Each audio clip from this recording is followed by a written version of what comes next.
Chapter 5747. Letting Go of Hunting Bao's Broken Wrist. Han Jingjing didn't have the intention to kill them. She flashed to Black Shirt's side and looked at him with a smile. Black Shirt sighed. He knew that he had suffered a great loss today, but who asked them to come to him? Now, if he wanted to live, he could only beg for Han Jingjing's forgiveness. Without saying much, Black Shirt also took out his soul collection bottle and gave it to Han Jingjing. Han Jingjing didn't know how much soul power was in these two bottles, but it was at least half. Her intuition told her that these two bottles of soul power would definitely be helpful to Lin Yi's current situation. I'll give you these soul power. Is this the end of the matter between us? Black Shirt asked gloomily. Although the small bottle was only the size of a thumb, and it was still half full, if these things were sold, they could be exchanged for millions of euros. Now that they were given to Han Jingjing for nothing, it would be strange if he was in a good mood. Han Jingjing glanced at Black Shirt faintly. Her divine sense scanned the small bag of hunting Bao and him twice. After confirming that they didn't have any extra soul power, she didn't say anything more. How do I use this thing? Han Jingjing asked casually. Although she could roughly deduce it, it was better to be safe since it was related to Lin Yi. If these two dared to lie and harm Lin Yi, Han Jingjing didn't mind coming to Europe to turn them upside down and kill them. Black Shirt said straightforwardly, "It's more complicated for ordinary people, but there's no taboo for a soul body like you. As long as you come into contact with it, you can absorb the soul power to strengthen your own soul. Many evil spirits and resentful spirits actually need to strengthen their soul power to constantly kill people. Have you deliberately killed people and then extracted the soul power of the living after they died?" Han Jingjing suddenly asked. If these two people did the same, they were no different from evil spirits. Black Shirt shouted angrily, "We are noble spirit hunters. How could we do such a despicable thing? You should apologize to us for your ignorant words and deeds."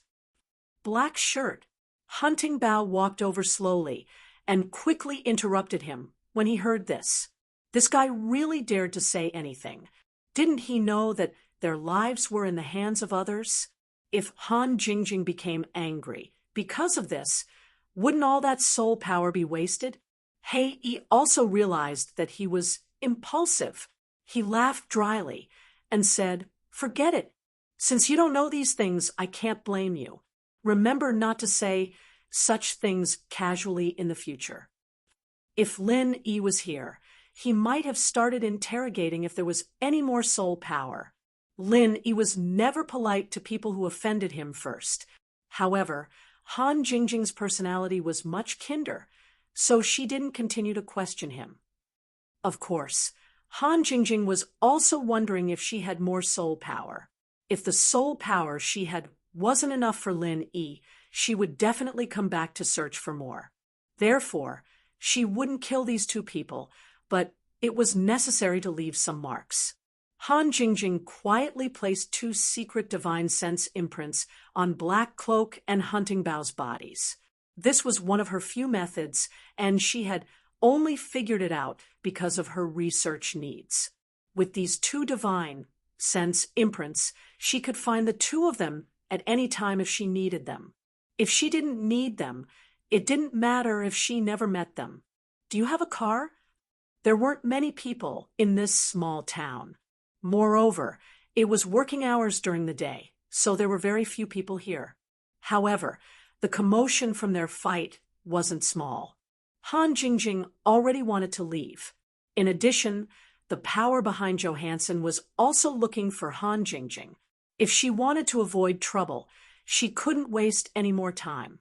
Hunting Bao hurriedly nodded and said, "We do, but we only have one car.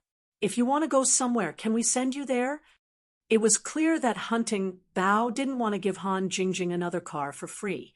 Moreover, sending her to the place she wanted to go might allow her to better understand Han Jingjing's background. "Okay, hurry up and drive the car over." Han Jingjing was well aware of Hunting Bao's thoughts and didn't bother to expose her. It was more important to leave this place as soon as possible. Seeing the injury on Hunting Bao's hand, Han Jingjing reached out and grabbed her hand, startling her. "Let me treat you. Don't move," Han Jingjing said, faintly. She directly twisted and closed Hunting Bao's wrist. Originally, she was being merciful. She didn't really break Hunting Bao's bones. It was just a dislocation. After restoring it, it was more than half healed. As for the injury on Black Cloak's leg, it was slightly more serious. Fortunately, it didn't affect his movements. Since they were going to take a car, it didn't matter. Soon, Hunting Bao drove an ordinary car.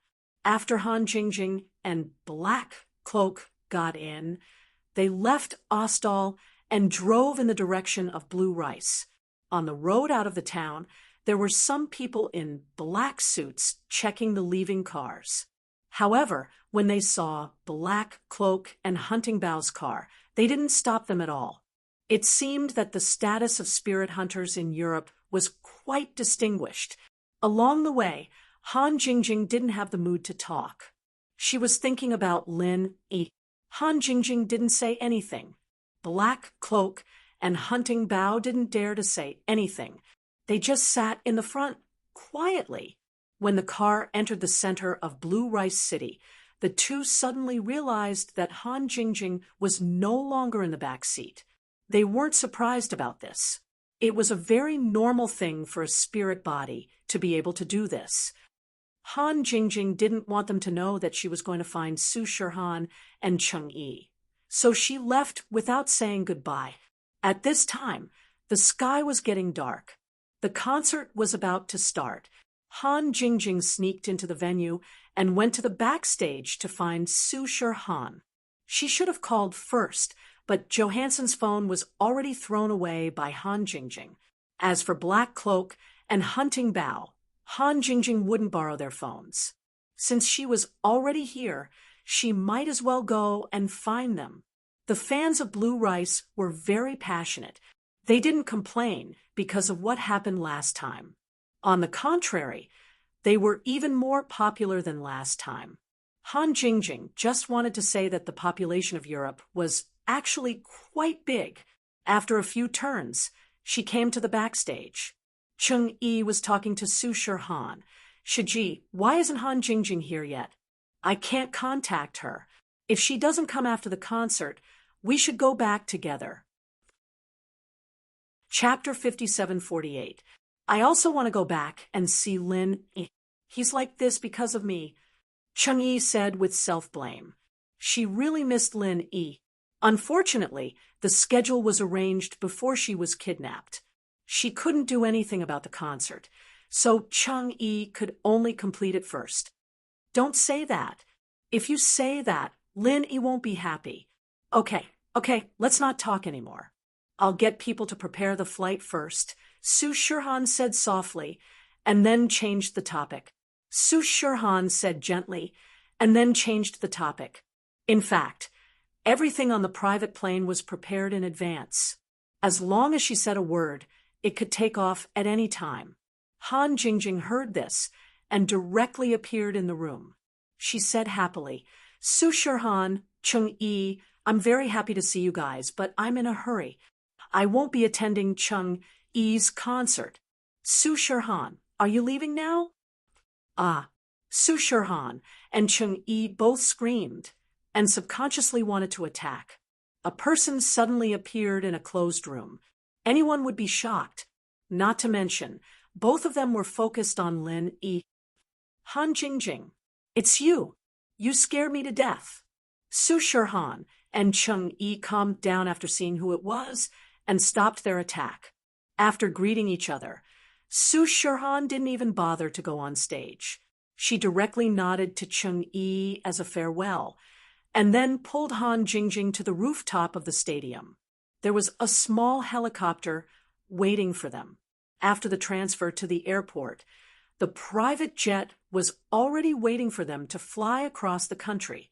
Su Shihan's private plane quickly took off from Lan Mi Han Jingjing, suddenly remembered that she still had some things to bring in Beijing. So the destination was changed to Beijing City.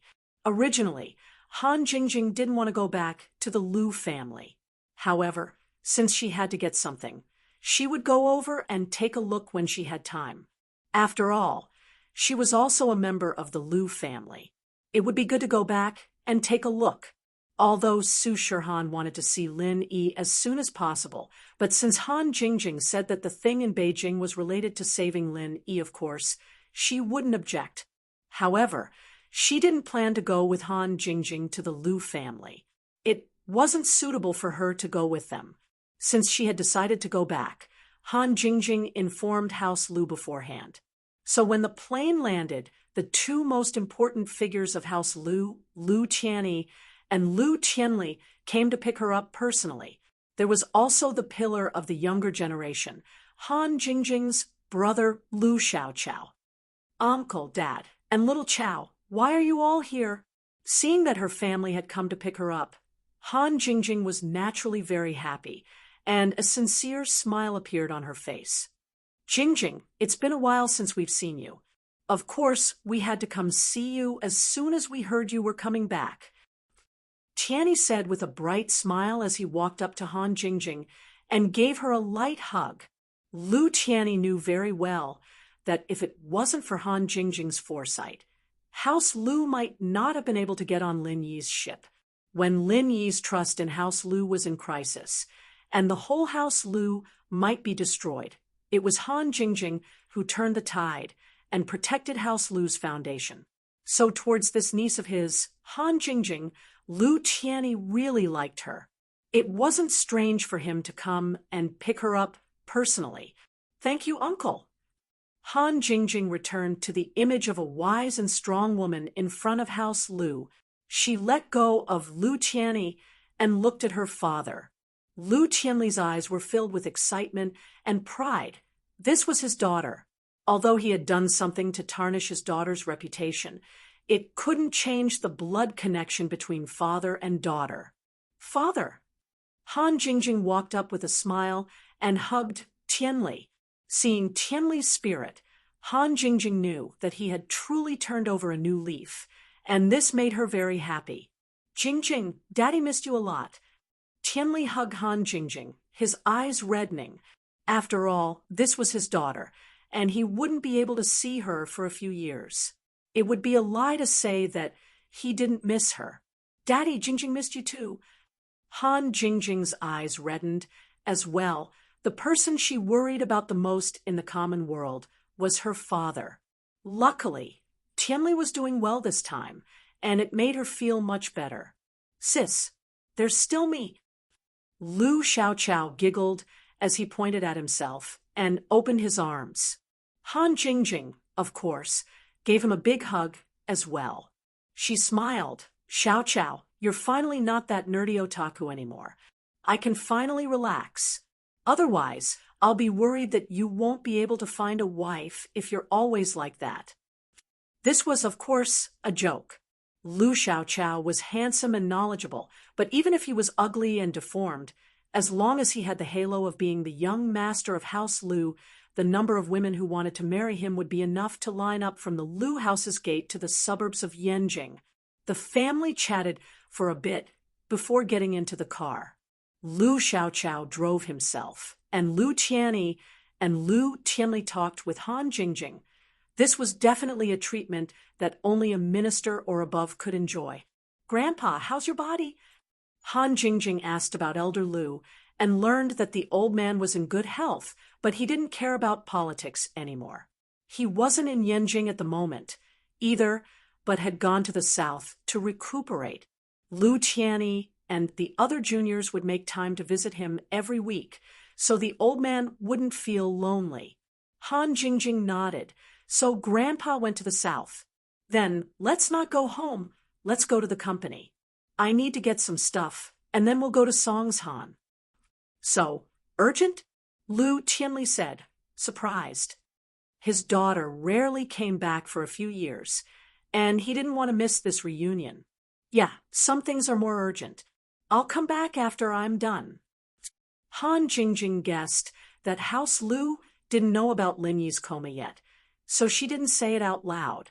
Lin Yi had enemies in the common world, and it wouldn't do Lin Yi any good if the news got out. Han Jingjing, of course, knew the gravity of the situation. Are you going to find brother-in-law? He came here once before. Lu Xiaoqiao didn't turn back, but his guess was pretty close. Han Jingjing's heart warmed. Lin Yi still remembered to visit House Lu for her, which meant that he had a place in his heart. She wanted to go back to Songshan to see Lin Yi as soon as possible. Chapter 5749. If Han Jingjing was going to look for Lin Yi, then Tianli wouldn't have a problem. Thinking of Fan Jian, he wanted to plead for him. Han Jingjing frowned.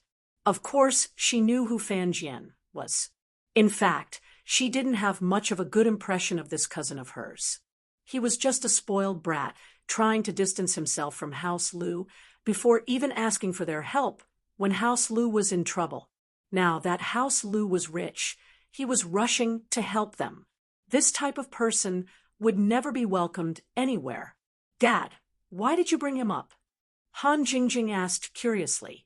It was rare for the family to get together, and bringing up someone like this would only waste time and affect their mood. Tianli laughed. He's your cousin after all. He seemed to have offended Lin Yi before. If there's a chance, you should apologize for him in front of Lin Yi.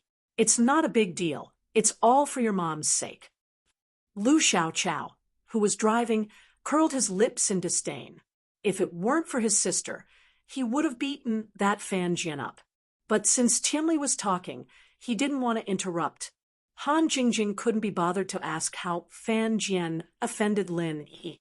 With Lin Yi's level, there was no way he would care about a small fry like this. Even Han Jingjing herself didn't care about this Fan Jian. All right, I'll mention it when there's a chance. Han Jingjing said, half-heartedly. The main thing right now was to wake up Lin Yi. As for Fan Jian, she'll think about it when he remembers. Tianli didn't really care about Fan Jian either. If it weren't for the fact that Fan Jian had come to him crying and begging for mercy, he wouldn't have mentioned this guy when he saw his daughter. Offended Lin Yi?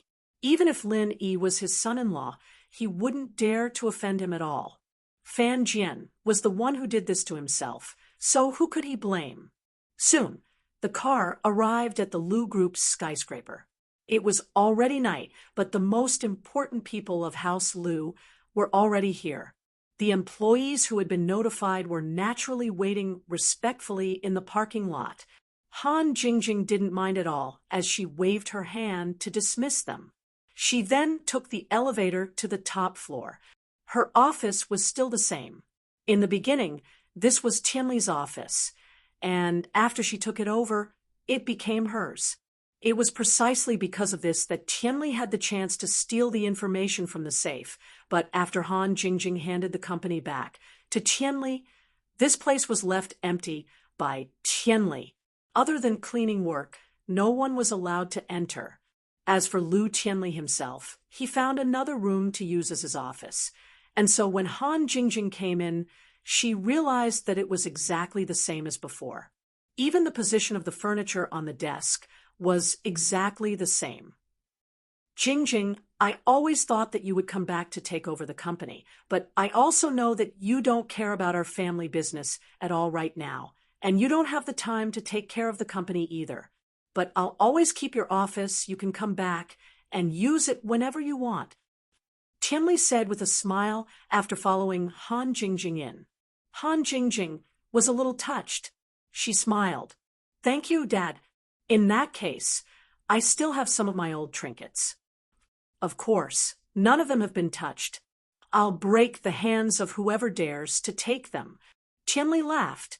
Han Jingjing didn't waste any time. She went into the room and opened the safe. There weren't any important documents related to the company in here, since she'd handed them all over to Tianli. What was left were the instruments and tools that Han Jingjing used for her research. Han Jingjing didn't bring anything other than a soft armor back from Sky Island. If she wanted to wake up Lin Yi, these things would be very useful. She could go buy them at the last minute, but things that she was used to would be more convenient. There were also some things that should be in the villa beside the school, but the things there were more or less the same. It wasn't as comprehensive as this place, so there was no need for her to come back. All right, I've got everything I need. I just wanted to come back to see you guys. Since you're all here, I don't need to go home. I'll come back to see you guys after I'm done with my business in Songshan. Han Jingjing was also very straightforward. She was ready to go back to the airport as soon as she got her things. They didn't know what happened in Songshan, but seeing how hurried Han Jingjing was, Lu Tianyi and the others couldn't really say anything. It was something that concerned Lin Yi, and no matter how small it was still a big deal. They all knew that. Jingjing, why don't I go with you? Maybe I can be of some help? Lu Tianyi asked after some thought. No matter what, going to Songshan wasn't a bad thing. Han Jingjing shook her head. No need, you guys can't help much anyways. Let's talk about it when I come back. All right, you guys don't need to send me to the airport. Just get someone to drive me. Sis, I'll be your chauffeur today. Lu Xiaoqiao said with a smile. Ever since he was young, Han Jingjing was the closest to him. Naturally, Han Jingjing wouldn't reject him. She nodded in agreement. Lu Tianyi and Lu Tianli didn't want to be separated from Han Jingjing just like that, and so they decided to go with her. Han Jingjing's words were wasted. Lin Yi had told them about Han Jingjing's situation on Tianjiu Island, but it was better for Han Jingjing to tell them personally than Lin Yi. And so, the way back to the airport became Han Jingjing's Tianjiu Island trip report. Su Shihan's private plane landed in Donghai City at dawn, and Kang Xiaobo sent a car to pick her up and send her straight to Songshan. Luckily, Su Shihan's itinerary was kept secret. If her fans knew about it, they'd probably be stuck in the airport for half a day. When they arrived at Songshan's villa, Kang Xiaobo, Lai Changyi, Sun Jingyi, and the others were all waiting in the living room. Seeing Han Jingjing, of course, they greeted her passionately. Whether or not Lin Yi could wake up depended on Han Jingjing. They were all acquaintances, so there was no need to be polite. I'll go check on Lin Yi. Gidge first. We'll talk later, Han Jingjing said with a smile as she carried her suitcase. Chapter 5750. In fact, those who were in this villa were the closest people to Lin Yi. There was really no need to be too particular. Han Jingjing didn't waste any more time and quickly went upstairs to Lin Yi's room. Lin Yi's primordial spirit, lying on the bed, didn't seem to have any abnormalities on the surface. If it wasn't for the difference in the room, it would look exactly the same as Lin Yi's body on Heaven Island. Even the posture was exactly the same. Big brother Lin Yi, Jingjing is here. Han Jingjing rushed to the bed and put down the box in her hand. She reached out and held Lin Yi's hand and said firmly, Big brother Lin Yi, don't worry. Jingjing will definitely wake you up. Su Shihan was the second to come in. She was also very worried about Lin Yi, but seeing Han Jingjing's expression, she was too embarrassed to do the same. She could only stand by the door and watch without saying anything. She didn't continue to enter the room, and the people behind her also stopped. After Han Jingjing finished speaking, she let go of Lin Yi's hand and turned around to open the box. She took out all the tools and instruments inside one by one. Jingjing, what are you doing?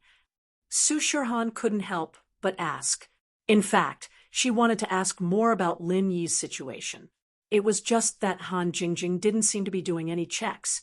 So she didn't ask. Han Jingjing continued to put things out and said without turning her head, I just took a look.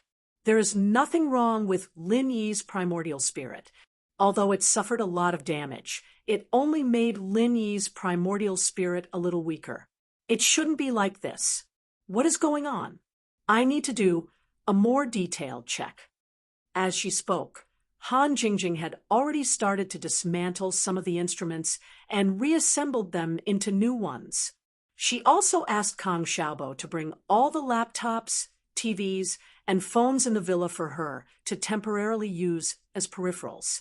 The entire room was quickly filled with scattered components, and around Lin Yi's bed, there were 6 new pillar-shaped electronic devices. It looked a little ugly, but the people at the door didn't understand it, but they thought it was awesome. When Han Jingjing made these things, they made a lot of noise, but no one thought there was a problem. If the noise could wake up Lin Yi, they didn't mind setting off firecrackers in Lin Yi's ears all day. When the 6 electronic devices were finally connected by Han Jingjing, some messy lines began to appear on her laptop. Han Jingjing's face was slightly happy, as if she was very satisfied with the appearance of these lines. Other than Han Jingjing, no one else could understand what these lines meant. They were afraid of disturbing Han Jingjing, so they didn't dare to ask questions. They just watched quietly as Jingjing quickly typed in lines of commands on her laptop. 10 minutes later, Han Jingjing frowned and muttered, "How strange. How could such a situation happen?" Su Shirhan immediately asked, "Jingjing, what did you find out? How is it?" Han Jingjing scratched her head and showed a cute expression. "I'm not too sure. Lin Yi's situation is not easy to describe, so it's a little strange." Everyone was going crazy. Didn't that mean she didn't say anything? How strange was it? Why was it not easy to describe?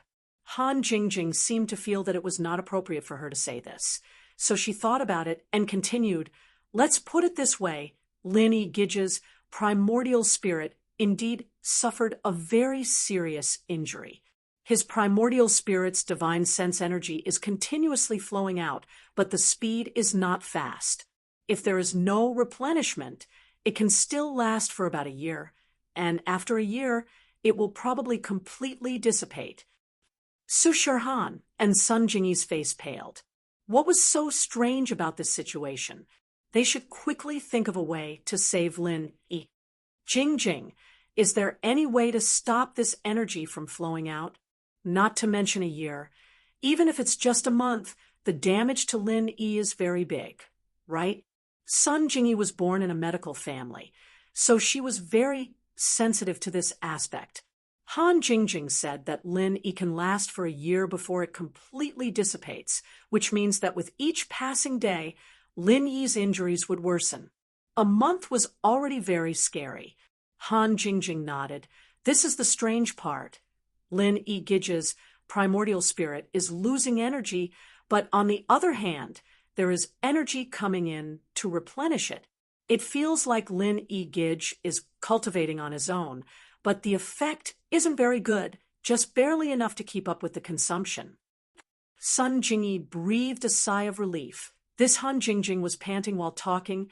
It really scared her. Then, could it be that Lin Yi's cultivation isn't enough to make up for the loss of energy, so he can't wake up? Didn't he have experience in self-healing before? Maybe it's the same this time. Su Shirhan guessed uncertainly, but there was a hint of truth in it. "Maybe so," Han Jingjing said casually. Only she understood that Lin Yi's primordial spirit was different from his physical injuries.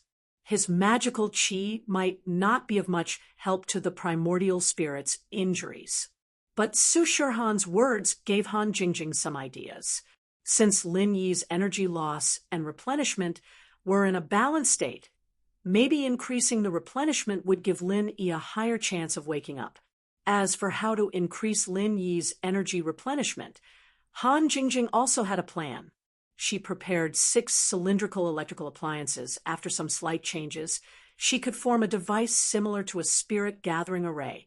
But this device didn't gather spiritual qi, but soul power. This was the inspiration from the 2 European spirit hunters. Since there were countless people dying every day in this world, the soul power left behind by their souls before they disappeared. If no one collected it, it would drift between heaven and earth, and after a long time, it would completely disappear. Since this was the case, why not make a device to collect this soul power for Lin Yi's use? A genius like Han Jingjing, of course, wouldn't be like the European spirit hunters, using weapons to fight with souls to collect soul power. She had 2 soul-gathering bottles. Using this as the foundation, it was very easy to make a device similar to a spirit-gathering array. Chapter 57-51. The amount of soul power in the 2 soul-gathering bottles added up was a little more than a whole bottle. They weren't sure if it was an illusion, but everyone felt that Lin Yi's primordial spirit seemed to have solidified a little. It should be the effect of the soul power. Han Jingjing felt it for a moment, and her heart was a lot more assured. She immediately started to modify the equipment, and very quickly, with the 2 soul-gathering bottles as the core, she completed the special spirit-gathering formation. Although there wasn't a lot of soul power floating around in Songshan City, these strands were equivalent to the last straw that broke the camel's back. It directly broke the balance of consumption and replenishment for Lin Yi, and the balance began to tilt in the direction that was advantageous to Lin Yi. Han Jingjing secretly let out a sigh of relief. This method was really effective, and there was also an unexpected harvest. The dissipated energy from Lin Yi's primordial spirit was mostly recovered by the spirit-gathering formation, and once again became replenishment for Lin Yi. This was equivalent to forming a virtuous cycle, and the effect was even more powerful. If this was the reason why Lin Yi was unconscious, he would probably wake up soon. If it was someone with a wicked heart, they might have started a massacre in Songshan City and seized the opportunity to collect soul power. But Han Jingjing never had such a thought, so she didn't think that she had made such a terrifying device. If the evil cultivators on Heavenly Island found out about it, it would definitely cause a huge storm of blood. In the space of the jade, Lin Yi suddenly opened his eyes in surprise. He suddenly felt that his primordial spirit's cultivation speed suddenly increased. He didn't know what happened, but this change was quite gratifying. Not only that, Lin Yi also felt that the space of the jade seemed to have a trace of energy that was beneficial to the primordial spirit's cultivation. And this wasn't the original spiritual energy in the space of the jade. Jiaolao, what's going on? Could it be that the space of the jade has changed? With that mutated dragon, Languza, following him all day, it was no wonder that Lin Yi's first thought was that the space of the jade had changed. The result was naturally a merciless laugh from Jiao Yazi. Kid, did you become stupid from cultivating? Even if you changed, the space of the jade can't change. Don't think about those useless things. Hurry up and cultivate. Actually, Jiao Yazi knew that the extra energy was soul power, but he didn't point it out to Lin Yi because Jiao Yazi didn't know where the soul power came from. Since Lin Yi's consciousness couldn't go out, Jiao Yazi also couldn't investigate the situation outside. Soul power was the power of a person's soul. It would only leak out after a person died. A normal person could only have a small amount of soul power. Don't look at the small amount that entered the space of the jade. It was at least a dozen people's worth of soul power. Because he knew this, Jiao Yazi purposely hid it. The most important thing now was to connect Lin Yi's primordial spirit with the primordial spirit in the outside world. Everything else wasn't important. It didn't matter if someone was trying to save Lin Yi, since Jiao Yazi couldn't do anything to stop it. He just needed to let Lin Yi cultivate without any burden. At the same time, in the second central base, in the outskirts of Songshan, a naked woman floated in a giant glass culture tank. Her head was connected to hundreds of tiny wires hidden in her long hair. It was almost impossible to see if one didn't pay attention. Jiang Wen, Kang Xiaolong, and the others were all here. Their eyes wandered around the perfect body of the woman, but they didn't dare to show any perverted expressions. The woman's name was Lan Xiaoru, and there were surveillance cameras everywhere in the base. It wouldn't be good if Lan Xiaoru came looking for trouble. Memory implantation complete. Clone body fusion complete. Activated. A stiff electronic voice announced emotionlessly. Following that, the tiny wires left Lan Xiaoru's head, and the culture fluid in the culture tank was slowly emptied. When the water level was lower than Lan Xiaoru's head, she slowly opened her eyes. Her beautiful eyes flashed with a trace of confusion, but it quickly cleared up. Evidently, the fusion of memories had worked, and she was completely awake. As the water level dropped, Lan Xiaoru's body slowly stabilized on the ground. The glass culture tank's sealed door silently sprang open, and Lan Xiaoru walked out confidently, without the slightest shyness or concealment. The first thing Lan Xiaoru said when she walked out wasn't asking for clothes. She asked coldly, "Is Linny dead?" Jiang Wen waved his hand, and the two girls on the side immediately put the clothes on Lan Xiaoru. Jiang Wen bowed and said respectfully, "Respected Miss Lan, congratulations on your new life." "I'm just a clone. What new life can I have? Are you cursing my original body to die?" Lan Xiaoru glanced at Jiang Wen coldly and humphed, "Is Linny dead or not?" Jiang Wen didn't expect his flattery to backfire, but he didn't dare to show any dissatisfaction. Lan Xiaoru was a clone, and her identity was far superior to his, the person in charge of Base 2. He could only continue smiling. "Miss Lan is immortal, my bad. Lin Yi hasn't appeared since the explosion, but Cheng Yi is still holding a concert. I don't think he'll die that easily." Lan Xiaoru looked at the clothes she was wearing. She seemed to be satisfied with Jiang Wen's preparation, but she didn't like his report. "It's been so many days. Don't you know how to investigate? What estimate? If Cheng Yi is in the mood to hold a concert, then Lin Yi will be fine. Go find out where he is now." Lan Xiaoru stood in front of Jiang Wen and ordered in an extremely domineering manner. She had to get rid of Lin Yi no matter what. This kind of opportunity wouldn't come by often. "Yes, actually, I've already arranged for people to investigate Lin Yi's whereabouts. It's just that I've been focusing on reviving you these days, so I've neglected it. I'm sorry." Jiang Wen lowered his head and apologized. He knew Lan Xiaoru's personality very well. Going against her would never do him any good. As expected, Lan Xiaoru's expression softened a little when she heard Jiang Wen's words. She nodded, "Very good, you've done well. From today onwards, Jiang Wen, you're the commander-in-chief of the common world. You'll be in charge of everything." Chapter 57-52. Lan Xiaoru waved her hand and said, "I'll leave the matters of the secular world to you. My position is the chief scientific advisor. In the future, I will focus on improving the technological strength of the center of the secular world, so I don't have time to pay attention to these matters. You are a talent, and we have been observing you for a long time. It's time for you to come out and take charge." Naturally, Jiang Wen thanked Lin Yi again, and again with a face full of gratitude, but the two of them knew very well that this decision was made because the center's power in the common world had suffered quite a bit from Lin Yi's repeated attacks.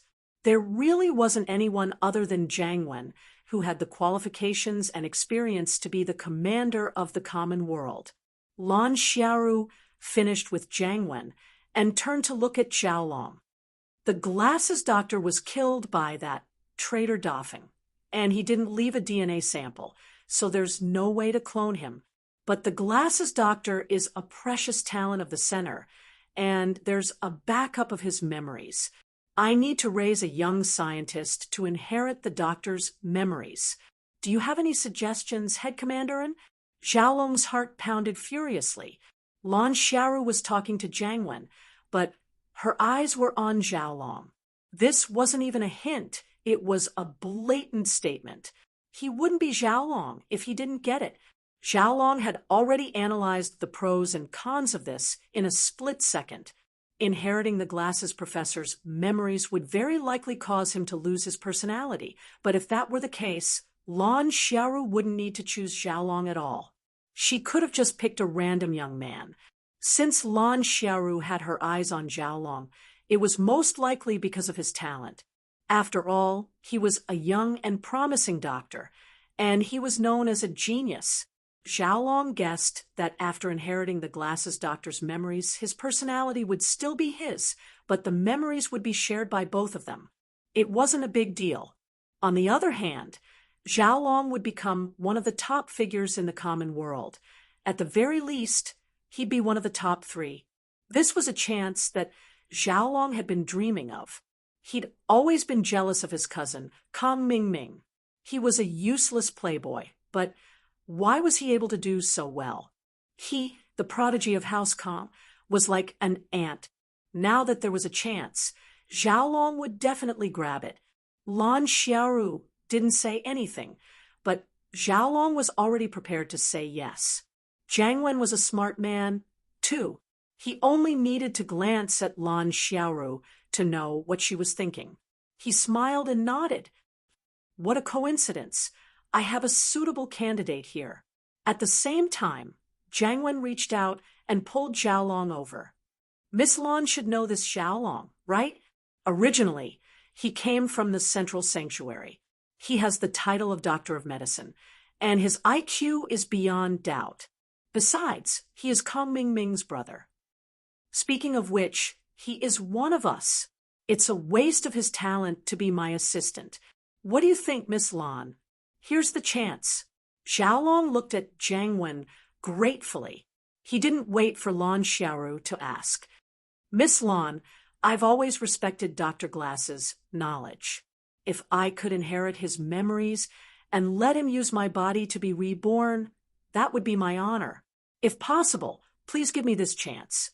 Lan Xiaoru smiled and nodded in satisfaction. Very well. I'm very happy that you're willing to make such a request. Dr. Glasses would be very satisfied to have a talent like you as a vessel for his rebirth. Then it's decided. Prepare the memory inheritance immediately. The equipment was ready-made, but only Lan Xiaoru knew the password to open the memory extraction. She had to do it herself. Jiang Wen looked at Xiaolong lying on the metal table, deep in thought. Theoretically speaking, Lan Xiaoru and Dr. Glasses were both immortal existences, but Lan Xiaoru used her own DNA to duplicate a body infinitely. Dr. Glasses, on the other hand, probably didn't want to clone himself because his original body was too weak. He only backed up his memories as a means of rebirth. Now that Jiang Wen was the commander-in-chief of the common world, he had the right to preserve the possibility of rebirth for himself.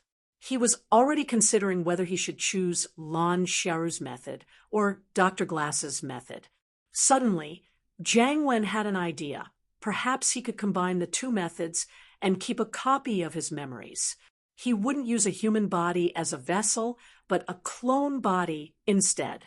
Of course, this clone body wouldn't be his original body. A clone with no memories at all would be more suitable as a vessel for the memory inheritance.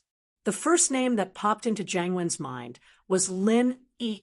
Jiang Wen hated Lin Yi to the bone, but in his subconscious, he really wanted to be like Lin Yi. If he could get a sample of Lin Yi's DNA and clone it, would he be as strong as Lin Yi? Jiang Wen couldn't stop himself from thinking about it. The more he thought about it, the more feasible it seemed. The only problem was, how could he get a complete copy of Lin Yi's DNA? Of course, problems could always be solved with solutions. With a plan like this, Jiang Wen believed that he could do it.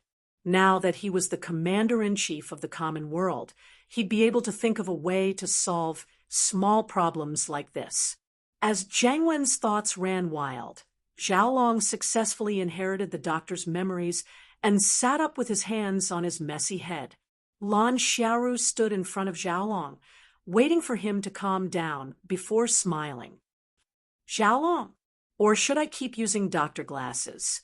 Xiaolong put a hand on his forehead and chuckled. Miss Lan, just call me Xiaolong.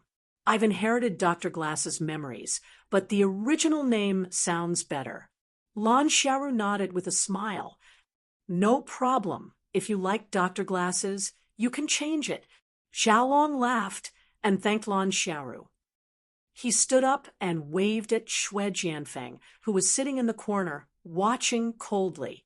Xue Jianfeng, how's the fusion? Come here and give me a check. Chapter 57-53.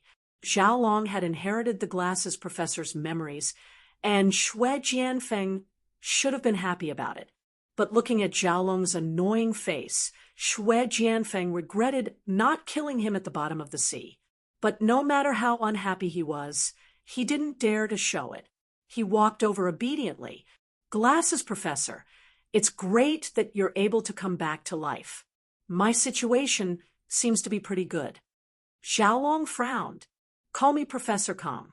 I know you respect the professor a lot, and I'm indeed the professor's reincarnation, but I hope you remember that I'm Xiaolong now.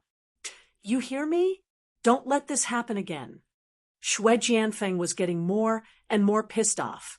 He was a powerful practitioner at the early stage of mystic ascension, but he was being scolded mercilessly by an ant like Xiaolong. Didn't this idiot know that he could kill him with a single glance? Yes, I hear you. It won't happen again. Xue Jianfeng gave in, feeling extremely wronged. There was still poison in the center of his body. If he could get rid of the poison, he'd never let that bastard Xiaolong go. Xiaolong was satisfied with Xue Jianfeng's attitude. He picked up a scalpel and threw it to Xue Jianfeng. Make a bigger wound for me. He wanted to cut Xue Jianfeng for fun, but Xue Jianfeng's defense wasn't something anyone could break. Even if Xiaolong used a large knife, he wouldn't be able to leave a mark on Xue Jianfeng's body, much less a scalpel. Xue Jianfeng's eyebrows twitched. He gritted his teeth and grabbed the scalpel. He made a cut on his arm, and a 30-centimeter-long cut appeared. It was so deep that the bone could be seen. This guy was really cruel to himself. Xiaolong didn't care about Xue Jianfeng's feelings and expressions. He focused on the wound. Lan Xiaoru and Zhang Wen did the same. They were all looking forward to Xue Jianfeng's self-healing ability. Blood seeped out of the cut quickly, but before it could form, the cut closed at a speed visible to the naked eye. In a short 10 seconds, there wasn't even a scar left on Xue Jianfeng's arm. Only traces of blood proved that there really was a wound. Xiaolong clapped his hands and laughed. It worked. Our Kong family's golden sword medicine is quite amazing. Once this new medicine is mass-produced, we will be able to form an undead army. Xue Jianfeng wiped away the bloodstains on his arm and sneered in his heart. The Kong clan's golden sword medicine was indeed not bad, but he wasn't completely clueless. He had seen the recipe, and the ingredients inside were extremely rare and precious even in the secular world. It was impossible to concoct such a medicine in large quantities. Furthermore, only Xue Jianfeng understood the pain and difficulty of fusing the medicine. Even with his early-stage profound ascension physique, he almost couldn't endure it. Build an undead army? Let's find someone who can withstand the potion's power without dying first. Due to his displeasure towards Xiaolong and Zhang Wen, Xue Jianfeng didn't voice out his thoughts. He maintained his silence. His goal now was to increase his strength and find a chance to get rid of the poison in his body. Then he would be truly free. Let's talk about the army later. Let's discuss the plan to deal with Lin Yi first. If Xue Jianfeng could finish the fusion earlier, perhaps the sacred base wouldn't have been destroyed. But it doesn't matter, it's just a base. As long as we can kill Lin Yi's Yuan Shun, everything will be worth it. Lan Xiaoru couldn't forget about killing Lin Yi. After seeing Xue Jianfeng's performance, she immediately made arrangements to deal with Lin Yi. Zhang Wen quickly found someone to ask about the results of the investigation. Fortunately, there was the latest feedback. As the chief commander, He didn't seem so useless. Miss Lon, Lin Yi still hasn't appeared.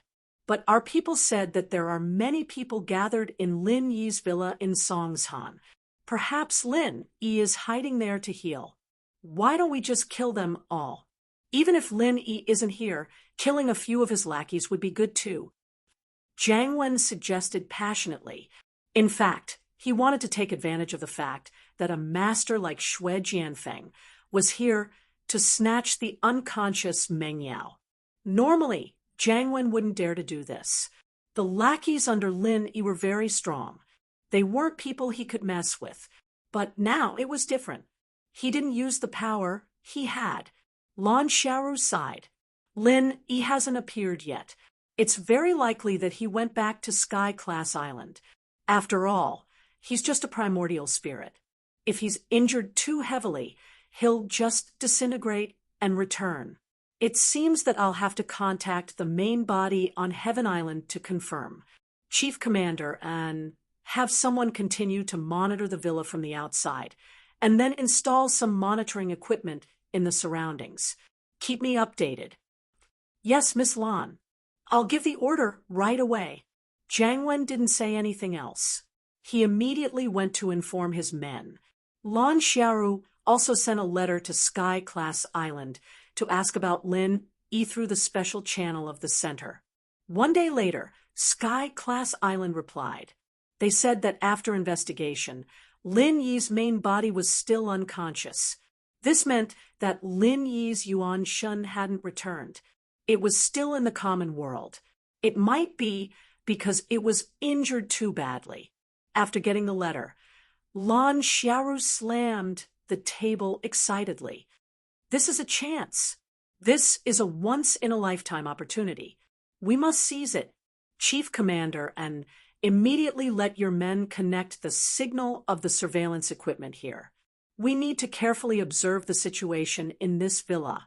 We must make sure that Lin Yi is inside and kill him in one blow. For Lan Xiaoru, Lin Yi was the only one she needed to pay attention to. As for his men and women, they weren't important at all. Before Lin Yi died, she wouldn't touch those people easily. Once Lin Yi died, it would be easy to deal with them. So now Lan Xiaoru must make sure that Lin Yi was in the villa. Then she would launch a thunderous strike and kill Lin Yi completely. Xue Jianfeng sat on the sofa indifferently, as if nothing had anything to do with him. In fact, if they wanted to investigate the villa, it was a very good plan to let Xue Jianfeng sneak in. However, Lan Xiaoru didn't want to alert the enemy, so she didn't use it. Xue Jianfeng also wouldn't take the initiative to bring it up.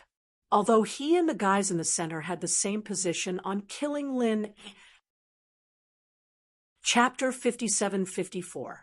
Lan Xiaoru looked at the small image on the huge display screen, and her hands jumped quickly on the control keyboard. In addition to the normal video surveillance, there were also high-tech surveillance methods such as thermal imaging, infrared imaging, and so on. They could see every corner of the entire villa clearly. It was a pity that Lin Yi was a spirit body, and these surveillance methods could not find his exact location, so they could not be sure if Lin Yi was really in the villa.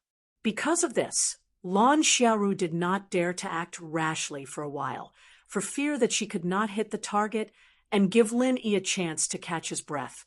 She did not know that if she attacked now, Lin Yi might really be killed by her, and the hesitation at this critical moment really gave Lin Yi a chance to live. In the villa, Han Jingjing was still waiting by Lin Yi's side, paying attention to the changes on the instrument at all times. What made her feel at ease was that looking at the fluctuations of those lines, Lin Yi's condition was gradually improving. First of all, the speed of energy loss began to slow down after these days of strong replenishment, and the speed of replenishment had further increased. If her guess was right, and it went smoothly, Lin Yi would be able to wake up soon, and Han Jingjing's purpose of coming back would basically be considered to have been achieved. At this moment, Han Jingjing found that the technological surveillance array she had set up had captured some strange energy signals, and she immediately operated quickly on the notebook. What is this? Surveillance equipment. In less than 10 seconds, Han Jingjing easily found the source of the trace of energy signal. It turned out to be a thermal imaging instrument not far from the villa. Originally, someone had set up surveillance equipment around the villa, and it should have been discovered by the people in the villa early on. However, these guys used the identity of repairing the network base station as a cover, and they did not arouse the suspicion of Kong Xiaobo and the others. They openly installed all kinds of surveillance equipment around the villa. When it came to combat experience, all the people in this villa added up would not be comparable to Lin Yi. Han Jingjing was also a little speechless. If it were not for this surveillance tool discovering a trace of abnormal energy, she would not have paid attention to what the people outside were doing. I'd like to see who is so concerned about my big brother Lin. Han Jingjing snorted and immediately began to reverse track on the notebook, trying to find out where the signal was flowing to. Han Jingjing's genius was not only manifested in research and manufacturing various inventions. In fact, she used to be one of the top 5 hackers in the world, and her technical strength was not inferior to the unconscious Tu Ran. It was just that no one knew her identity, and she only appeared occasionally for fun, so she was not known. Although she had not been in the secular world for a few years, Han Jingjing's skills had not fallen behind. Instead, they had become even more powerful. It was likely that she had set up her own security defenses and cracked the invasions on Heaven Island. For Han Jingjing, this was just a little game for her to relax when she was tired. Hee, I caught you. In less than 3 to 5 minutes, Han Jingjing chuckled proudly. This was much simpler than the security protection she set up herself. Lan Xiaoru did not expect that the surveillance equipment would be tracked by Han Jingjing. In fact, Lan Xiaoru's technical strength was not inferior to Han Jingjing's, but Lan Xiaoru never considered that the people in the villa would discover and track her, so she did not set up too complicated defenses. The few firewalls were set up by Lan Xiaoru out of habit.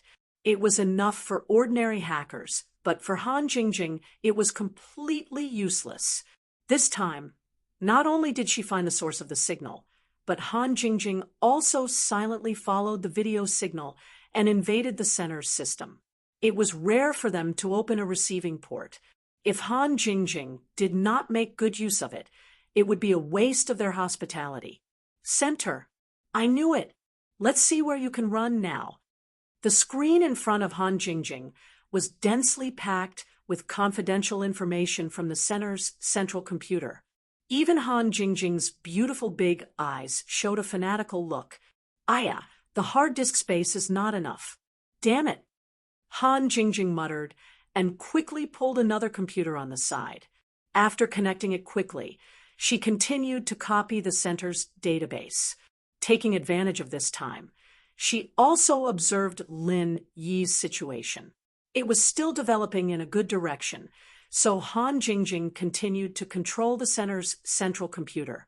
With the highest control authority, Han Jingjing could copy the center's confidential information without any scruples. Originally, she wanted to delete all the information after copying, but doing so was likely to be discovered by the people in the center, so Han Jingjing maintained extreme caution. She only copied it and did not act rashly. Suddenly, the name of a project caught Han Jingjing's attention: Spirit Incinerator. This name was obviously targeted at Brother Lin Yi. How could Han Jingjing let it go? She immediately secretly looked at this file first. To her surprise, the research project was still in progress, and the information was constantly being updated. To put it simply, Han Jingjing was on a live broadcast. Spirit Incinerator was based on the super flame researched by the glasses doctor in the center's Sacred. It was a simplified device that made it easier to carry around, but the power of the flame in a unit wouldn't be reduced at all. The glasses doctor's memory had been passed on to Xiaolong, so this project was now under Xiaolong's management. Lan Xiaoru also helped solve some of the problems, which made the research progress quite fast. Han Jingjing was secretly shocked as she watched. Sure enough, she wasn't the only genius in this world. The guy who developed the primordial spirit incinerator was an extremely intelligent existence. Han Jingjing felt that he wasn't much inferior to her. Of course, now wasn't the time to be amazed by the opponent's strength. Seeing that the spirit incinerator was about to be completed, Han Jingjing felt that she should do something, but she didn't know what to do yet. It wasn't that Han Jingjing didn't have a plan, but there was more than one action she could take, and she didn't know which one was the best. Brother Linny, you're really lucky. Luckily, it was Jingjing who came. If the other sisters came, they wouldn't be able to discover the central plot. Knowing that Lin Yi's condition was improving, Han Jingjing's mood improved as well. She couldn't help but praise Lin Yi. Chapter 57-55. As she spoke, Han Jingjing got busy again. She gathered the scattered parts and started making something. In the second base, Xiaolong and Lan Xiaoru finally completed the simplified version of the super flame, the spirit burner. Now was the time to use it to kill Lin Yi. Shui Jianfeng, install this spirit burner on the flying saucer and go to the villa to kill Lin Yi. Xiaolong said to Shui Jianfeng proudly, as he pointed at the spirit burner he had just made. Shui Jianfeng turned to Lan Xiaoru and asked, "Miss Lan, have you confirmed that Lin Yi is in the villa? Also, is this thing really effective? If something goes wrong, should I just kill Lin Yi and be done with it?" Lan Xiaoru looked at Shui Jianfeng with approval. "Not bad. Your question is very good. Our first goal is to kill Lin Yi no matter what. If the spirit burner doesn't work, then we'll have to rely on you to kill Lin Yi's spirit. Remember, don't fail." After a slight pause, Lan Xiaoru continued, "As for whether or not Lin Yi is in the villa, I'm not sure yet, but I'm guessing that there's a 90% chance that he is. Just do whatever you want." Shui Jianfeng nodded. "I understand. I'll go prepare now." Xiaolong wasn't happy that Shui Jianfeng ignored him. He humphed. "Forget it, I'll go with you. I'm the one who made this spirit burner. After all, if anything goes wrong, I'll be able to take care of it." "That's good. I'll be more at ease with Professor Kong." Lan Xiaoru nodded. She didn't object to Xiaolong's suggestion. Shui Jianfeng was annoyed. She didn't even trust him for something like this. This Xiaolong was too much. Did he think that just because he inherited Professor Glass's memories, he really became Professor Glasses? However, Shui Jianfeng also knew that he was the one who had the least right to speak, so he didn't say much. He picked up the small cannon-shaped spirit incinerator and turned to leave the room. Xiaolong called out to Lan Xiaoru and Jiang Wen before following them out. He didn't pay much attention to Shui Jianfeng's feelings. He only wanted to go along because of his hatred for Lin Yi. There weren't many chances to kill Lin Yi with his own hands, so Xiaolong wouldn't miss it. The sky was already dark by the time everything was ready. The flying saucer carried Shui Jianfeng and Xiaolong, activating the cloaking device and leaving Songshan's outskirts, flying towards Lin Yi's villa. It wasn't even a minute before it reached Lin Yi's villa. It was a city area, after all, and the speed of the flying saucer was incredibly fast. Shui Jianfeng's divine sense swept over first. This distance wasn't a problem at all. As long as there wasn't any divine sense shielding device, he could see everything in the villa clearly. It was much better than the surveillance devices outside. Lin Yi really is heavily injured.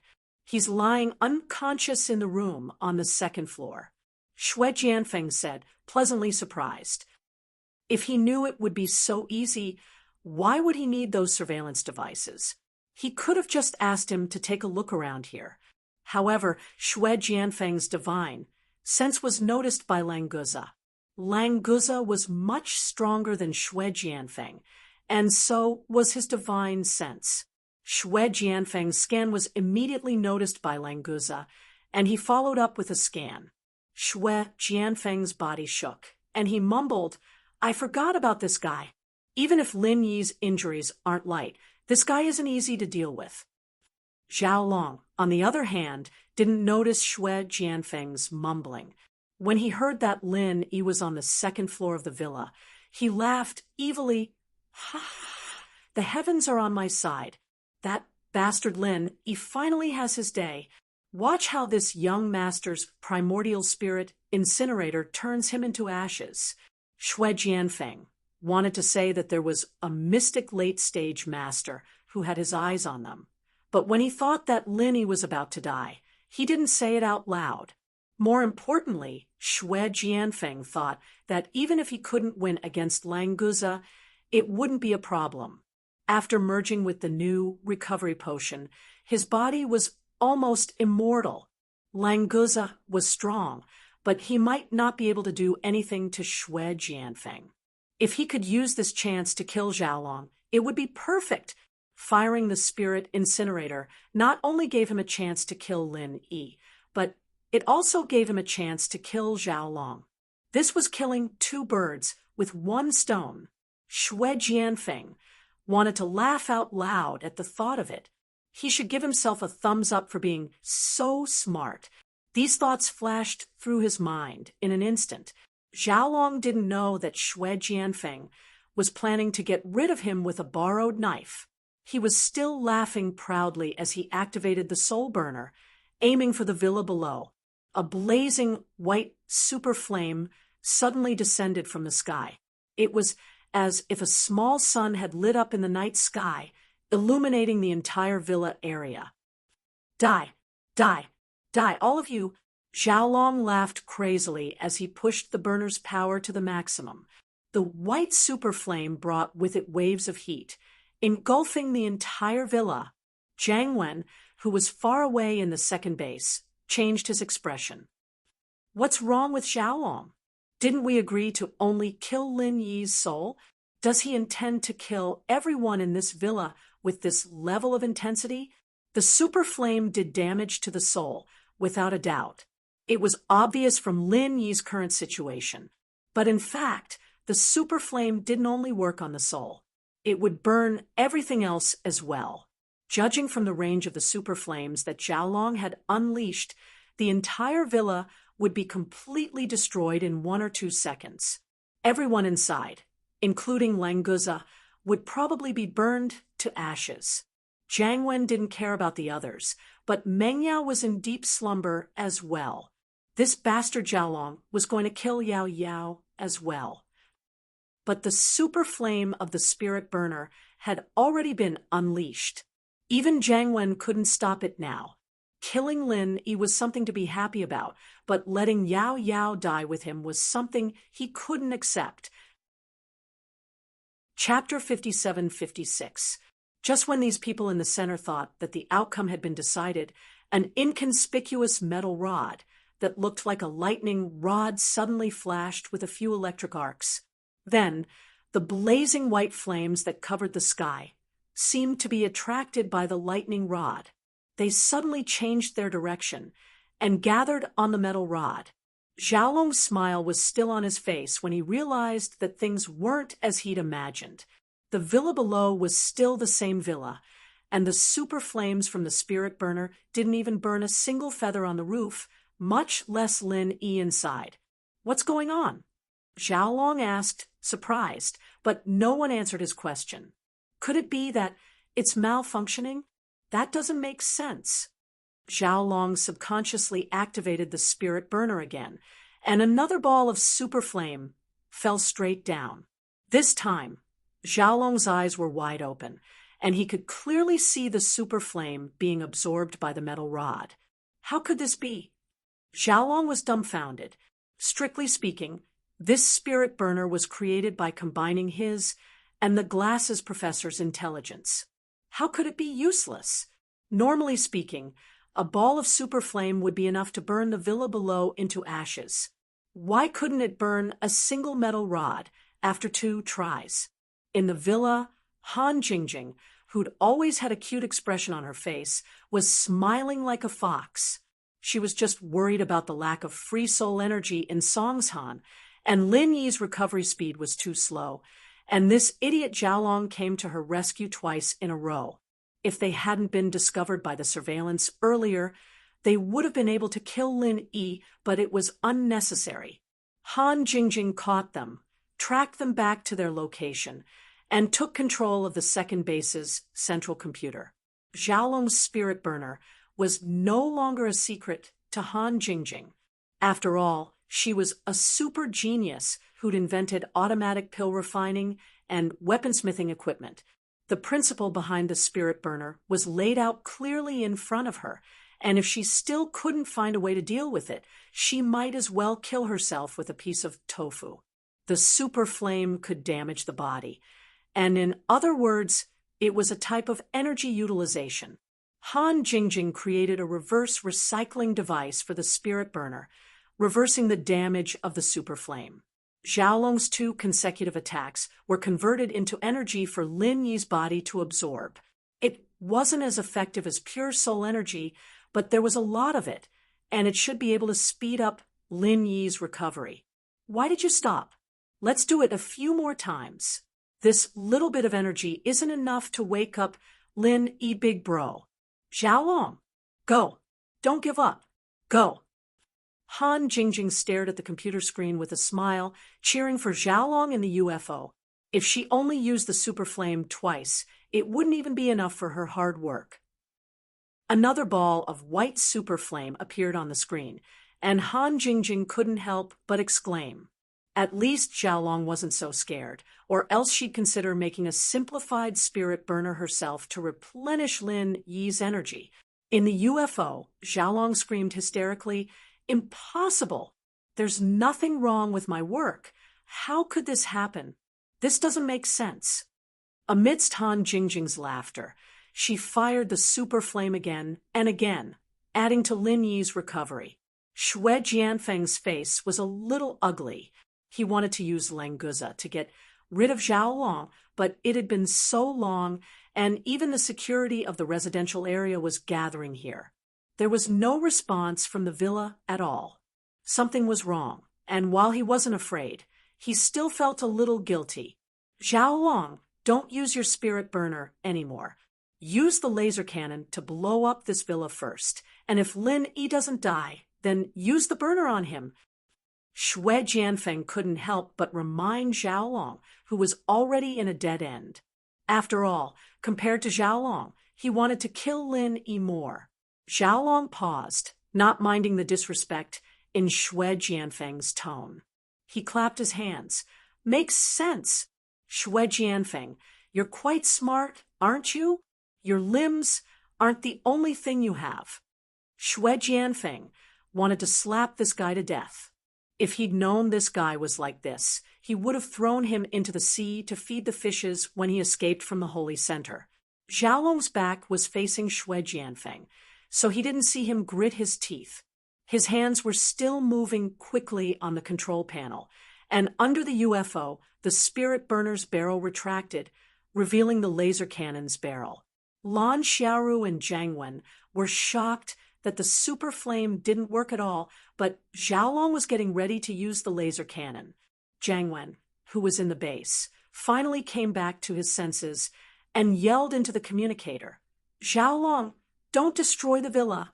Lin Yi isn't alone in there. Let Xue Jianfeng go destroy the absorption device." Unfortunately, his words didn't stop Xiaolong. As far as Xiaolong was concerned, anyone who was with Lin Yi should be dead, so he pretended he didn't hear Zhang Wen's call. The muzzle of the laser cannon quickly charged up, and then a white light flashed, and a beam of light fell directly on the villa. The security guards who ran over from afar were all stunned, as if they were watching a sci-fi blockbuster. Because of the laser cannon, the UFO's invisibility had failed. So these people were all thinking, could it be that aliens were invading Earth? Xiaolong's lips curled into a smile. He could already imagine the villa being reduced to rubble, and then the laser cannon would be replaced with the spirit burner, turning everything into ashes with a super flame. But the next moment, Xiaolong was completely dumbfounded. There was a flash of light above the villa, and a U-shaped light shield appeared. After the laser beam entered the shield, it turned around and shot back at the flying saucer. What the hell? Xiaolong was scared out of his wits. The UFO had a protective shield, but Xiaolong didn't even think about getting hit by his laser cannon, so he didn't activate it. Even if he thought about it, he wouldn't be able to activate it in time. Chapter 5757. Alert! Alert! The UFO is under attack. Heavily damaged. Explode in 30 seconds. The UFO's electronic voice sounded intermittently. Judging from the sparks on the hole, it was obvious that the UFO wouldn't be able to hold on much longer. Xiaolong was still in shock and didn't know how to react when he heard the alarm. Xue Jianfeng, on the other hand, was much more clear-headed. Since the UFO was about to explode, it was better for him to leave as soon as possible. The defenses of the villa were obviously prepared for a surprise attack. Since that was the case, Xue Jianfeng didn't want to take the risk. If it was Lin Yi's underlings who weren't prepared, Xue Jianfeng was confident that his sneak attack would work, but with the defenses of the villa so tight, even if he could recover quickly, he wouldn't dare provoke the enemy. Xue Jianfeng looked at Xiaolong, who was still in shock, and opened the door to the UFO's emergency compartment, preparing to escape by himself. As for that idiot Xiaolong, he just let him explode with the UFO. But before Xue Jianfeng could leave the UFO, Lan Xiaoru's voice came from the communicator. Xue Jianfeng, protect Professor Kong and get him out of the UFO. Get him back to the base as soon as possible. Remember, you must ensure Professor Kang's safety. Xue Jianfeng hated himself. He wanted to kill Xiaolong, but he had to force himself to save him. This feeling was more disgusting than swallowing a fly. Understood. Don't worry, Miss Lan. I'll bring Professor Kong back, for sure. Xue Jianfeng gritted his teeth and reluctantly pulled Xiaolong over, jumping out of the emergency hatch. In order to attack the villa, the flying saucer was hovering 100 meters in the air. Xue Jianfeng wouldn't have any problems jumping down from that distance, but Xiaolong would be dead without Xue Jianfeng's help. There was a parachute in the UFO, but there wasn't enough time to open it at 100 meters in the air. That was why Xue Jianfeng was so unwilling. Xue Jianfeng, who jumped out of the hatch, did not land directly. Instead, he used the momentum to glide diagonally. If he landed directly, he would be in the villa where Lin Yi was. Lin Yi had not woken up, but if he was stopped by Languza, Xue Jianfeng would not be able to get any benefits. It was better to stay away from them. After gliding in the air for more than 100 meters, the UFO suspended in the air burst into brilliant sparks and directly disintegrated in the air. However, this explosion was not a self-detonation. Instead, it exploded because it was hit by the laser cannon, so the power was not that great. A few larger parts of the UFO fell, with a flaming tail. Languza's consciousness had been locked onto Xue Jianfeng and Xiaolong the entire time. The moment the two left the flying saucer, he wanted to chase after them. Languza had always wanted to kill Xue Jianfeng, who had the scent of a sea beast on him. Unfortunately, Lin Yi didn't agree. This time, Lin Yi was still unconscious, so there was no one to stop him. Languza, of course, didn't want to let Xue Jianfeng go. Languza, where do you think you're going? It was a pity that Languza was stopped by Sun Jingyi just as he stood up. Sister-in-law, I found an ambush. I'm going to capture them. Languza scratched his head. He had a lot of respect for Sun Jingyi. After all, she was his boss, Lin Yi's woman. For Lin Yi's sake, he had to explain.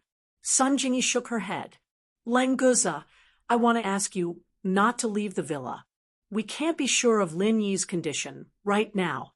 You're the only one here who can protect him. If you fall into the trap and Lin Yi is in danger, we might not be able to protect Lin Yi with our strength. Languza thought about it.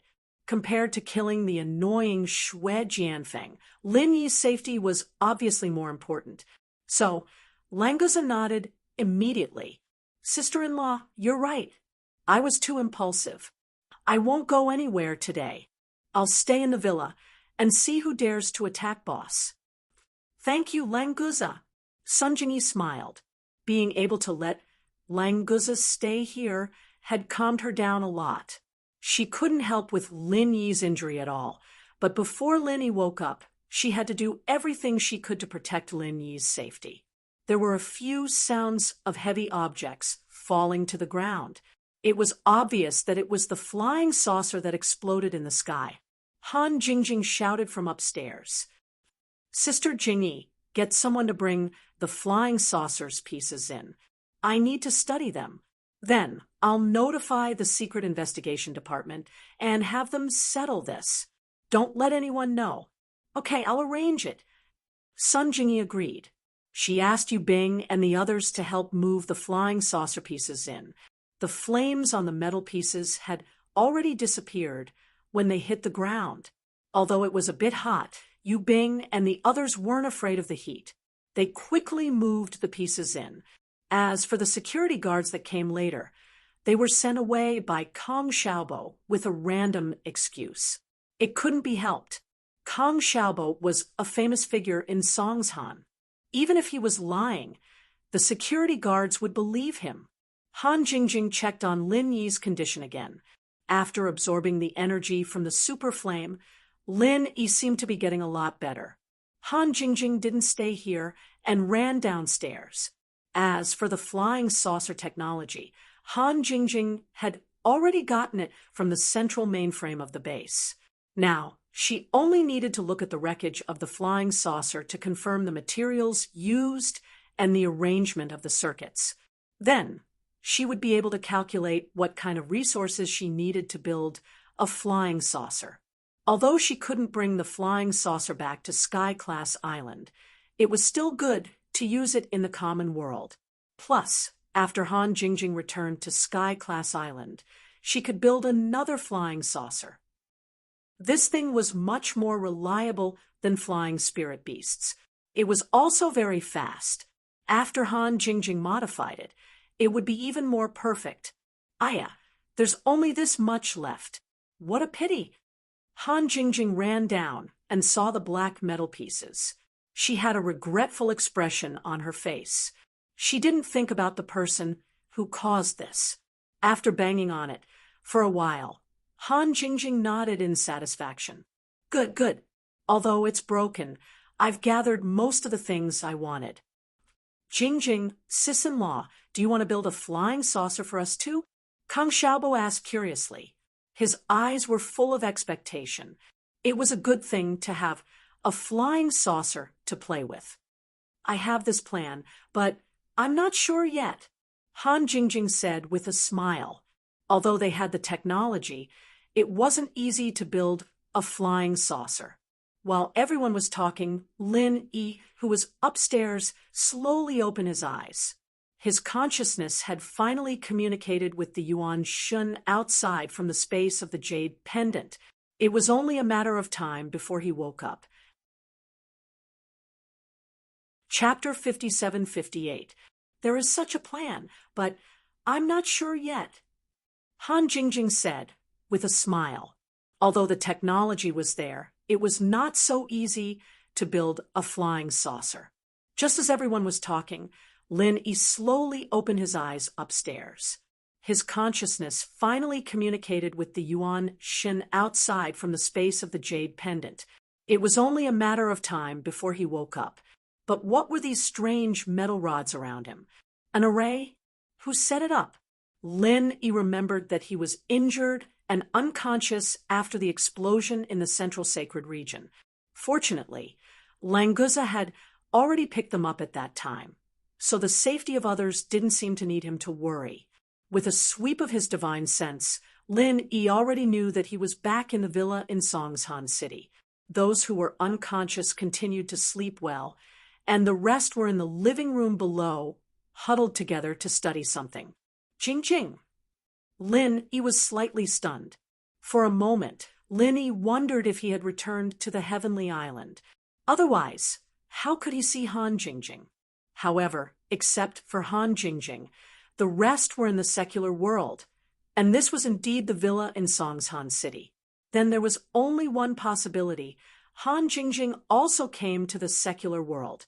After carefully sensing, Han Jingjing was indeed a Yuan Shun. This made Lin Yi very surprised. How long had he been unconscious? Could it be that it wasn't 10 days, but more than 10 months? Otherwise, how could Han Jingjing appear here as a Yuan Shun?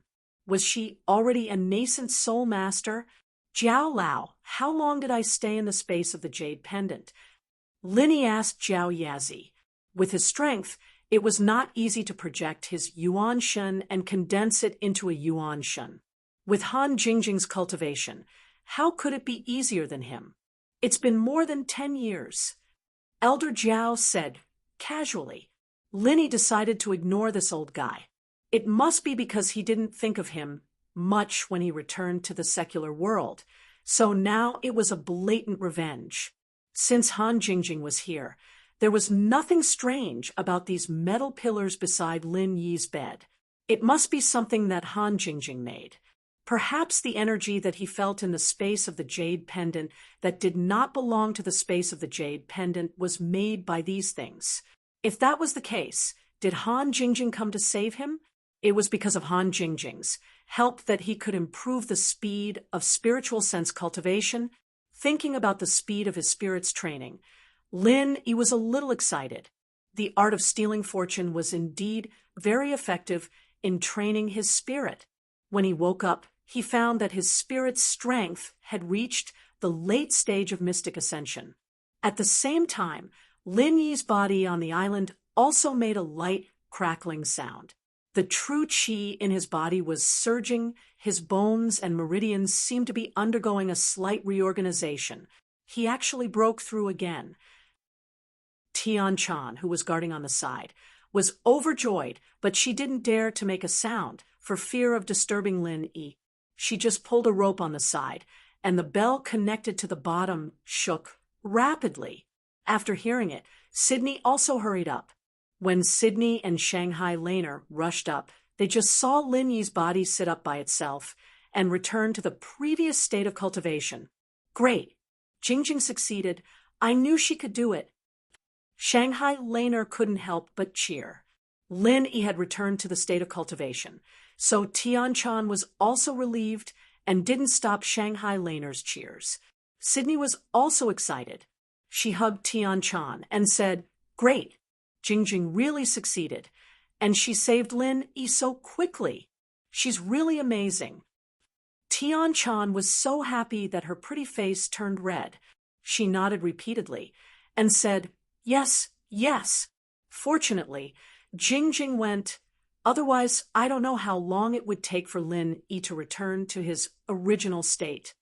Thinking that she should inform the Will of Heaven and Okuda State about this matter, Tian Chan suppressed her excitement. She glanced at Lin Yi and hurried down to inform someone. Not to mention that the people on the island were as happy as if they were celebrating a festival. When Lin Yi found that Han Jingjing had also returned, he didn't have time to experience the feeling of the profound ascension late stage. He got up and went straight downstairs. Jingjing, how did you come back? As soon as he went downstairs, Lin Yi asked. The people who were looking around the UFO wreckage suddenly turned around in surprise. Big Brother Lin Yi, you're awake. Han Jingjing was the first to react. She was also a Yuan Shun. Before Lin Yi spoke, she had already sensed something. So as soon as Lin Yi opened his mouth, she had already cheered and rushed over. On the contrary, Languza, a profound ascension late-stage expert, didn't realize that Lin Yi had come downstairs until he heard his voice. Needless to say, no one could find any trace of Lin Yi. Lin Yi smiled and hugged Han Jingjing, who rushed over like a swallow returning to its nest. He waved to everyone, and then asked, "How did you come back?" "The Yuan Shun's condensation is very good." Han Jingjing remembered that there were still a lot of people on the side. She suddenly lowered her head shyly, but she was also reluctant to leave Lin Yi's embrace. She just whispered, "I researched a soft armor that can emit the aura of nascent soul. It deceived the Yuan Shun projection device, so I was able to return to the secular world. Moreover, this soft armor also came back with my Yuan Shun. My Yuan Shun body is also thanks to this soft armor." Lin Yi was greatly surprised. He never doubted that Han Jingjing was a genius, but he still underestimated the degree of Han Jingjing's genius. He was very clear that the Yuan Shun projection device couldn't bring any physical equipment, but Han Jingjing could still bring the soft armor she researched. This could only explain one problem. That is, Han Jingjing's soft armor could already be regarded as Yuan Shun equipment. For example, Lin Yi's divine bracelet. He was very sure that even if he didn't use the space of the jade pendant to carry it, he could still bring the divine bracelet back when he went back. "Lin Yi, this time, thanks to Jing Jing coming over, you can wake up. Also, if it weren't for Jing Jing, those people from the center would have probably killed us all." Sun Jingyi came up and said with a smile. She was asking for credit for Han Jingjing, but also reminding Lin Yi not to forget the threat from the center. Lin Yi's face turned cold. "The center again. Are they not dead yet? It seems that I really have to kill them all. Jing Jing, do you have a video?" Lin Yi guessed that the center came to find trouble, so Han Jingjing would probably record the whole process. Sure enough, Han Jingjing immediately nodded and said, "Yes, Big Brother Lin Yi, do you want to see it now?" Chapter 57-59. "Wait a second. Lin Yi bro, I'll get the laptop and play it for you." Han Jingjing didn't wait for Lin Yi's reply and went upstairs. Everyone was watching, and she didn't want to be too intimate with them. Very quickly, Han Jingjing connected the video of the attack to the big TV in the living room. Everyone watched it, and when Lin Yi saw the white super flame, his face turned extremely ugly. This kind of flame was something that even he was afraid of. If Han Jingjing wasn't here to dispel it, everyone in the villa would have been turned into ashes. The people here were the most important to Lin Yi, and the Central's actions were simply urging Lin Yi to kill them as soon as possible. Lin Yi couldn't take it anymore, since the Central was courting death like this. It seemed that he wouldn't be able to go back to Sky Class Island in peace if he didn't get rid of the Central's power in the common world. Xue Jianfeng brought Xiaolong back to the second base, just as he was thinking about how to get rid of the central power. The operation this time was a complete failure, and they almost lost the new professor, who had just revived from his inherited memories. In the meeting room, Jiang Wen smiled coldly at Xiaolong. "Professor Kong, you're really something, destroying a flying saucer. So easily, you're really something." Xiaolong was a bit embarrassed, not knowing what to say. He understood that Jiang Wen was blaming him for not listening to orders. Meng Yao was in the villa, and Jiang Wen wouldn't allow him to hurt her. Xiaolong being able to inherit the glasses professor's memory was mostly due to Lan Xiaoru's guidance, but Jiang Wen had helped as well. If Jiang Wen had objected, Lan Xiaoru might have given him some face. After all, it was easy to find a scientist's body in the Central. Plus, Jiang Wen was the commander of the central base, and Xiaolong acting on his own was already breaking the rules. Lan Xiaoru coughed lightly and tried to smooth things over. "This matter is a little strange. Let's put aside the other problems for now and study it together." As he spoke, the screen in the meeting room showed the scene of the flying saucer attacking the villa. First, the super flame fell, and then it was absorbed by the metal rod. The whole process was slowed down 10 times, and because it was shot from the side, it was even clearer than what Xiaolong could see from the flying saucer. After watching the video, Xiaolong's face was already very ugly. When the laser beam was reflected, his face was as black as the bottom of a pot. Miss Lan, our attack is obviously targeted. This situation is too abnormal. I suspect that there is a traitor in the base. Xiaolong said coldly. The doctor was killed by the traitor, Dafeng Bro. The memory was still fresh, so Xiaolong immediately thought of the traitor. Lan Xiaoru nodded, but didn't express any opinion.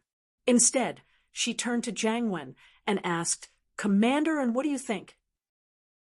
This second base was built single-handedly by Jiang Wen, and Lan Xiaoru didn't know much about it, so she asked for his opinion. Jiang Wen said solemnly, It's not impossible. That bastard Lin, he likes to get people to be his spies. So I've been very careful in this area. If even this can let the traitor get our secrets, then this traitor must be very powerful. Lan Xiaoru smiled, faintly. On the surface, Jiang Wen said it wasn't impossible, but between the lines, it was completely impossible. Lan Xiaoru didn't say much and looked at the stilled video again. It was the moment when the laser beam was reflected by the U-shaped shield. Whether or not there is a traitor, it's certain that they have a technological expert. Otherwise, even if we gave them the theory, they wouldn't be able to crack it and create a countermeasure in a short time. Lan Xiaoru's right index finger on the table lightly tapped on the metal surface as she analyzed calmly. Xiaolong heard it and slapped his thigh as if he had thought of something. That's right. That must be it. I remember now, Lin Yi does have a technological expert with him. I think she's called Han Jingjing. Back then, it was this little bitch who made some automatic pill refining equipment for Miracle Dr. Guan's medical company to sell. House Kang's business was ruined, and we almost went bankrupt if Xiaoming didn't enter the Five Elements sect and go to Sky Island. House Kang would have been gone a long time ago. The technological expert in the villa must be this little bitch. Lan Xiaoru raised an eyebrow and tapped hard on the table. Oh, I know this Han Jingjing, but she should be on Sky Island. It would be strange if she came back. Wait here, I'll contact the main body. Yes, Miss Lan, please go ahead. The three didn't have any objections and sent Lan Xiaoru out of the meeting room. After Lan Xiaoru left, the three in the meeting room didn't like each other, and the atmosphere became awkward. Jiang Wen originally liked Xiaolong a lot, even taking him in as his follower. But after Xiaolong inherited the glasses professor's memories, his status wasn't any lower than Jiang Wen's. Plus, he wanted to kill Meng Yao as well, and even said that there was a spy in the second base. It would be strange if Jiang Wen still treated Xiaolong nicely. As for Xue Jianfeng, Jiang Wen didn't really care about him, and naturally he wouldn't care about him now. Xue Jianfeng knew that he didn't care about Jiang Wen either, let alone Xiaolong, who he wanted to kill but had to save. Xiaolong was in high spirits, and he didn't care about the two's feelings. The three just stared at each other. After a while, they remembered that Lan Xiaoru wouldn't be able to contact Sky Island so quickly. The three didn't say a word and left with a humph at the same time. One day later, Jiang Wen and the others returned to the meeting room and waited for Lan Xiaoru. They still had the same attitude as yesterday. When Lan Xiaoru came in and saw the three's strange behavior, she felt a headache coming on. It was a classic case of people losing their morale, and it was hard to lead the team. Chapter 5760. Xiaolong frowned. There was no information on Han Jingjing in the professor's memories, so he probably didn't pay much attention to her. Xiaolong's own memories, on the other hand, gave him a better understanding of Han Jingjing. I seem to remember that spirit projection requires one to be at least nascent soul level, right? Is that little bitch Han Jingjing that strong already? Miss Lan, you said last time that the spies on Sky-class island all paid attention to the women around Lin Yi, and they shouldn't be that strong. Xiaolong rubbed his forehead. The two memories hadn't completely merged yet, so it was a little confusing when he searched through them. It made him feel quite uncomfortable. Lan Xiaoru glanced at Xiaolong. I've asked around, and the information I got was that Han Jingjing created a soft armor of disguise and used it to fool the soul projection device. That's why she was able to return to the mortal world without any problems and still maintain her soul form. To be honest, I really admire her. We've met our match this time. Xiaolong nodded and chuckled. I've met my match. Isn't that a good thing? With Miss Lan here, I don't think that Han Jingjing will be able to make any waves. On the contrary, the things that she has come up with are also very inspiring to us. For example, the camouflage soft armor that can hide from the primordial spirit projection device. Since we know about it, we can always research it. You're quite confident, aren't you? You're a genius with the brains of two professors. Xiaoru smiled faintly, but her expression changed immediately. Not good. I finally understood why Han Jingjing had set up those devices to deal with our attacks. She must have hacked into our system. Xiaolong's face changed. As well, the glasses professor and Lan Xiaoru were used to treating the second base as the central holy domain of the seabed. All the systems there were set up by the two of them, and they knew how strong it was against hackers. But this place was built by Jiang Wen, and although it was the center's standard system, it was far from being able to defend against network attacks. Jiang Wen wasn't an idiot. He understood after hearing Xiaoru's words. He was very confident in his men's loyalty, and he didn't think there was a spy. However, he didn't have much confidence in the system's defensive capabilities, because he really didn't know much about it. Lan Xiaoru quickly pulled over the laptop beside her. Her fingers turned into two afterimages as they nimbly danced across the keyboard. Lines of instructions slid down like a screen being refreshed. Those with poor eyesight might not even be able to see the words clearly. Xiaolong didn't idle around, either. He grabbed another laptop and entered the defense network. The glasses doctor and Lan Xiaoru worked well together, and Xiaolong had inherited his memories. It was natural for him to do things like this. In less than 3 minutes, Lan Xiaoru's serious expression loosened. She exhaled softly and said, "The interception was successful. The system has indeed been hacked. This Han Jingjing is truly a genius." Xiaolong's forehead was already covered in cold sweat. He wasn't as relaxed as Xiaoru, his face full of fear. That was close. Our system was already controlled by this little bitch. Luckily, the self-destruct system in the second base is independent and not connected to the external network. Otherwise, if she self-destructed, we'd all be dead. At the mention of self-destruct, everyone, including Xiaoru and Xue Jianfeng, shuddered involuntarily. They clearly remembered the self-destruct in the center of the sea. Although they didn't experience it themselves, the recording of it was quite shocking. It seems like we don't have much of an advantage in terms of technology this time. We need to get rid of him before he wakes up. Since technology doesn't work, we'll have to resort to brute force. Xiaoru narrowed her eyes as she spoke coldly. She then turned to Xue Jianfeng. What? Xue Jianfeng knew that she wanted him to make a move. In order to get the antidote as soon as possible, he immediately lowered his head and said respectfully, "Miss Lan, why don't you let me try a sneak attack?" If it was a frontal attack, Xue Jianfeng knew that he couldn't succeed alone, but if it was a sneak attack, he still had some confidence, especially since the person he wanted to kill was Lin Yi. Xue Jianfeng was full of motivation. Xue Jianfeng, how confident are you in succeeding? Xiaoru indeed wanted Xue Jianfeng to make a move, but if the success rate was too low, she wouldn't force Xue Jianfeng to die. It wasn't easy to cultivate a master of the Black Ascension stage like Xue Jianfeng. There were so many resources in the Jianghu, but in the end, only 2 succeeded. In the end, one of them, Chen Dongqing, betrayed them.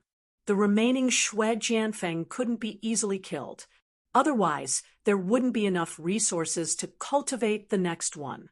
Xue Jianfeng thought about it seriously and said, if it wasn't for that Lang Guza, the chance of killing Lin Yi is still very high. Not to mention that he's unconscious right now. Even if he's awake, as long as I don't fear death and keep using the spirit incinerator, I'll definitely be able to kill him. But with Lang Guza by my side, the chance of success is probably less than 20%. Right, there's also Chen Dongqing. With this despicable traitor, I don't even have a 10% chance of success. Xiaolong seemed to have remembered something and snapped his fingers. He quickly pulled up a blurry video from the computer and said, "This is the image taken by the satellite. It's the image of the sea near the center of the sacred region after it self-destructed. I almost forgot about this. Come and take a look."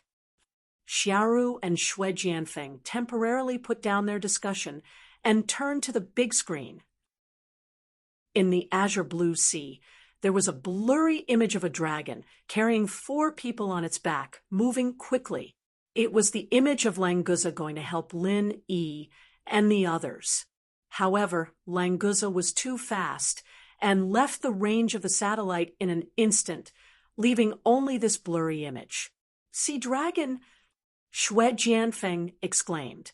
He knew that Lang Guza was the previous sea dragon, but he didn't expect that Lang Guza had evolved into a sea dragon. This was even more difficult to deal with. Maybe he wouldn't even need Lin Yi and Chen Dongqing to do anything. Lang Guza would kill him directly. Chapter 57-61. Lan Xiaoru didn't pay attention to Xue Jianfeng's shock. Instead, she tapped on the table lightly. This was her habit when she entered her thinking mode. To deal with Lin Yi, Lang Guza was an unavoidable obstacle. After evolving into a sea dragon, Lang Guza was definitely not an opponent that could be ignored. Not to mention, the only one who could go toe-to-toe with Lang Guza and Lin Yi was Xue Jianfeng. On Lin Yi's side, other than Lang Guza, there was also Chen Dongqing, who betrayed them. Thinking about Chen Dongqing made Lan Xiaoru's teeth itch. If he didn't betray the center, after injecting the new recovery potion, he and Xue Jianfeng could work together to deal with Lin Yi's group. In the current situation, if they wanted to kill Lin Yi, they had to first get rid of Lang Guza and Chen Dongqing. Normally speaking, this was an impossible task, but after thinking about it for a while, Lan Xiaoru really did come up with an idea. "Professor Kong, immediately study Han Jingjing's soft armor with me. We must understand the theory behind it." Lan Xiaoru's fingers paused heavily, her face showing a confident expression as if she had everything under control. Zhao Long, on the other hand, was stunned for a moment. He then asked with uncertainty, "Miss Lan, studying the soft armor now? What's the use?" Was Xue Jianfeng supposed to disguise himself as a master of mountain opening stage, or even sea splitting stage to scare Lang Guza and Chen Dongqing? Would they be scared to death by Xue Jianfeng? It didn't seem very reliable, right? Lan Xiaoru curled her lips and smiled mysteriously. Doesn't Han Jingjing like to pretend and deceive people? Let's give her a taste of her own medicine. Studying the theory behind this soft armor isn't to create soft armor, but to create a new device. Xiaolong was indeed the reincarnation of the glasses professor. His rapport with Lan Xiaoru wasn't fake. He immediately understood what was going on. I understand now. Han Jingjing can use this kind of method to fool the spirit projector. If we can master it as well with a 3D hologram, we can create a virtual image that looks exactly like a real person. These virtual images, as long as they can release the aura of a profound ascension stage, they can definitely distract Languza and Chen Dongqing's attention. Shui Jianfeng will be hidden within them. Whether it's ambushing them or killing Lin Yi, it'll be a piece of cake. Xiaolong got more and more excited as he spoke. His eyes were completely lit up. Jiang Wen and Shui Jianfeng couldn't help but admire this. They couldn't join in the conversation between technical maniacs at all, but knowing that there was a chance to kill Lin Yi was enough to make them happy, just as Lan Xiaoru predicted. As long as they had a common enemy as their target, the conflict between them would be temporarily put aside. There's no time to lose. Let's start the research immediately and try to complete this device as soon as possible, Lan Xiaoru said, as she quickly operated on the computer. She wasn't studying the camouflage device now, but she was re-strengthening the network's defense measures. Otherwise, if Han Jingjing hacked her again, Lan Xiaoru, would completely lose her face.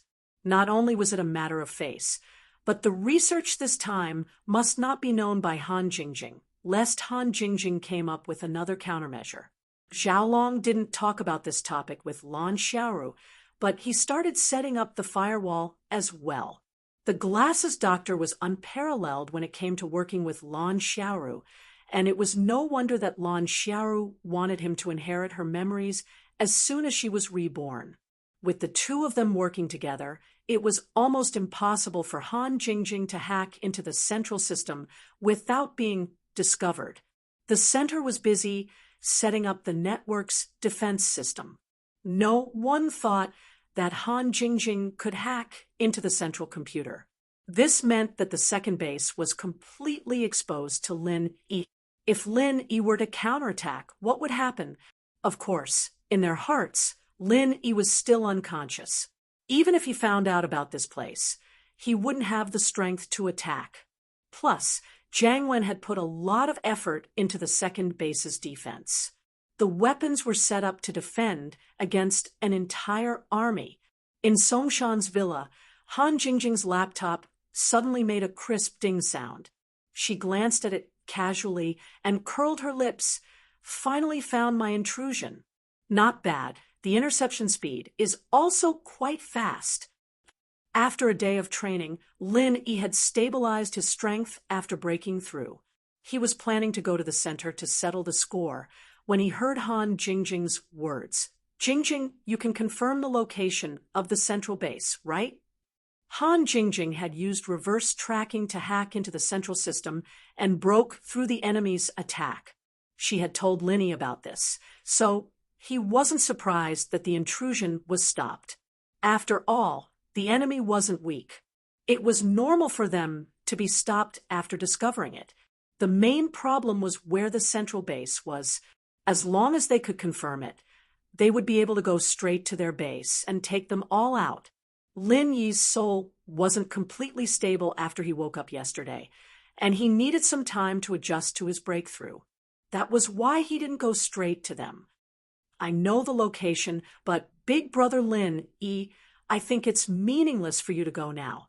With the cunning of the people in the center, they must have known that their position was exposed after discovering my intrusion. So if you go now, you'll at most find some empty houses in the base. You won't get anything, Han Jingjing said with certainty. Based on her judgment, knowing that their position was exposed, and Lin Yi could attack at any time, the people in the center wouldn't stay in the same place no matter how stupid they were. Unfortunately, Han Jingjing also made the same mistake as Lan Xiaoru and the others in the center. She took it for granted. The people in the center took it for granted that Lin Yi was still unconscious, so they didn't have any scruples. And Han Jingjing also took it for granted that the center knew that Lin Yi had woken up.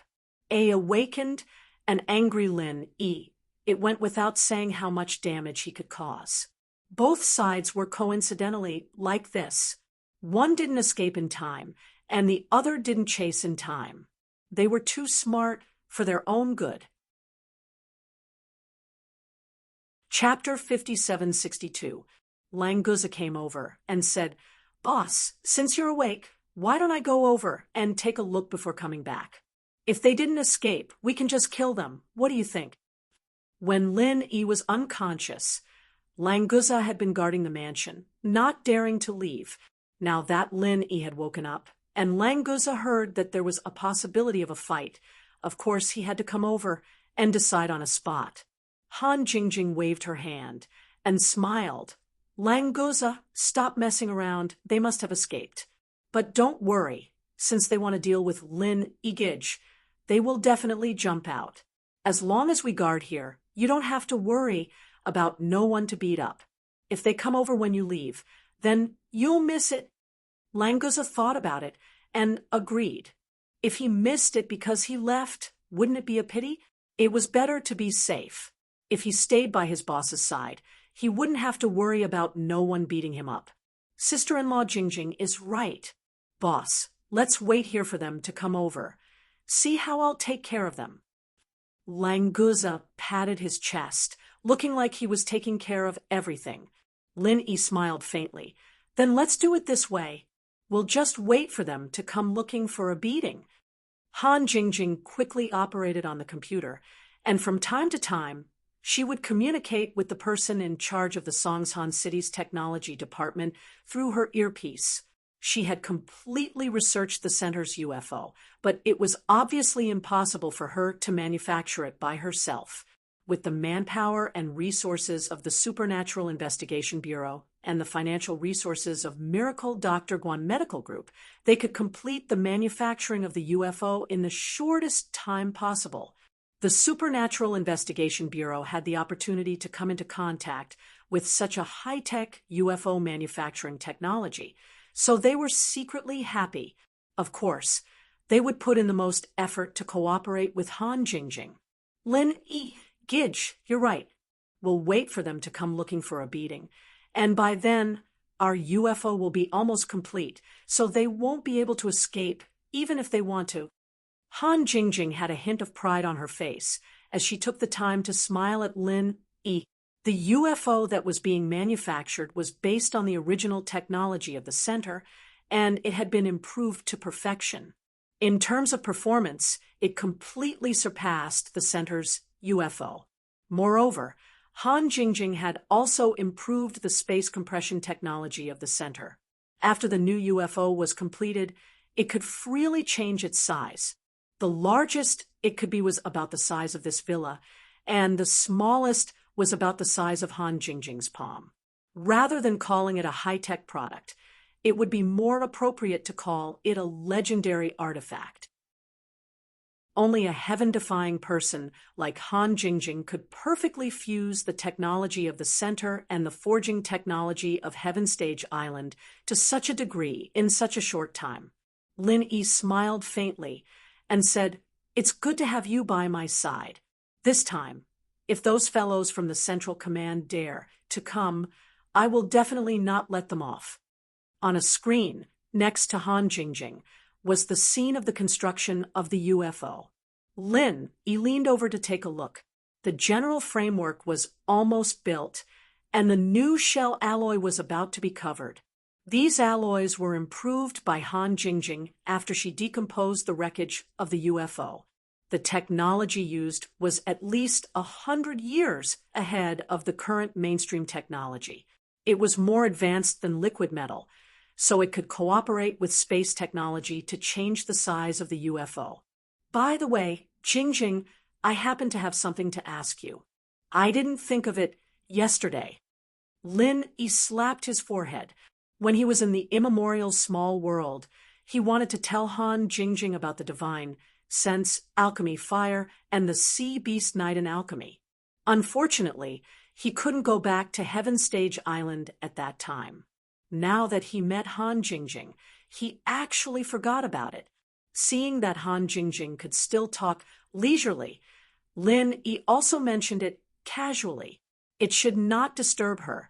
Lin Yi took out a sea beast Niden of the gold core stage and handed it to Han Jingjing along with some pill recipes collected in the immemorial small world. In the immemorial small world, they all use divine sense to condense the alchemy fire and use the sea beast Niden as the main material for alchemy. I have tried several times, but there is no way to succeed. Hey, is there such a method? It's quite interesting. Han Jingjing took the sea beast Niden and the pill recipe and looked at it over and over several times, and her eyes lit up. For Han Jingjing, it was obviously a very interesting thing to have a new research idea and direction.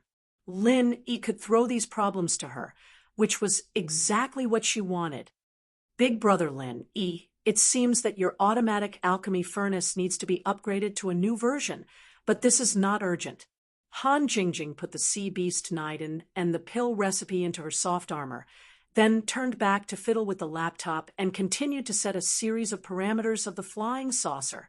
Let Jingjing make the first generation of flying saucer for Big Brother Lin Yi first, lest those bad guys in the center escape. Is there anything I can help you with? Lin Yi also knew that he couldn't help Han Jingjing in this regard, but it was still necessary to show his concern. Yes, Big Brother Lin Yi is accompanying Jingjing by my side, which is already a great help. This can make Jingjing full of motivation. Han Jingjing turned her head and gave Lin Yi a bright smile.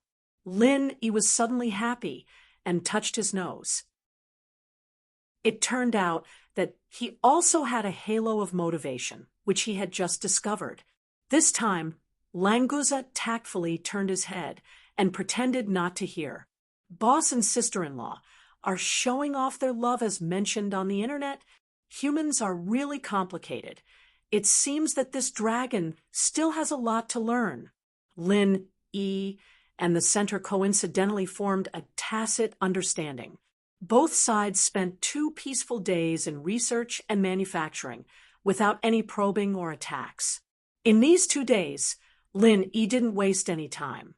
Other than chatting with everyone often, he put all his effort into refining the last divine sense tumor in his spirit, using the Heaven's Stolen Fortune battle art and the divine sense fruit to cultivate.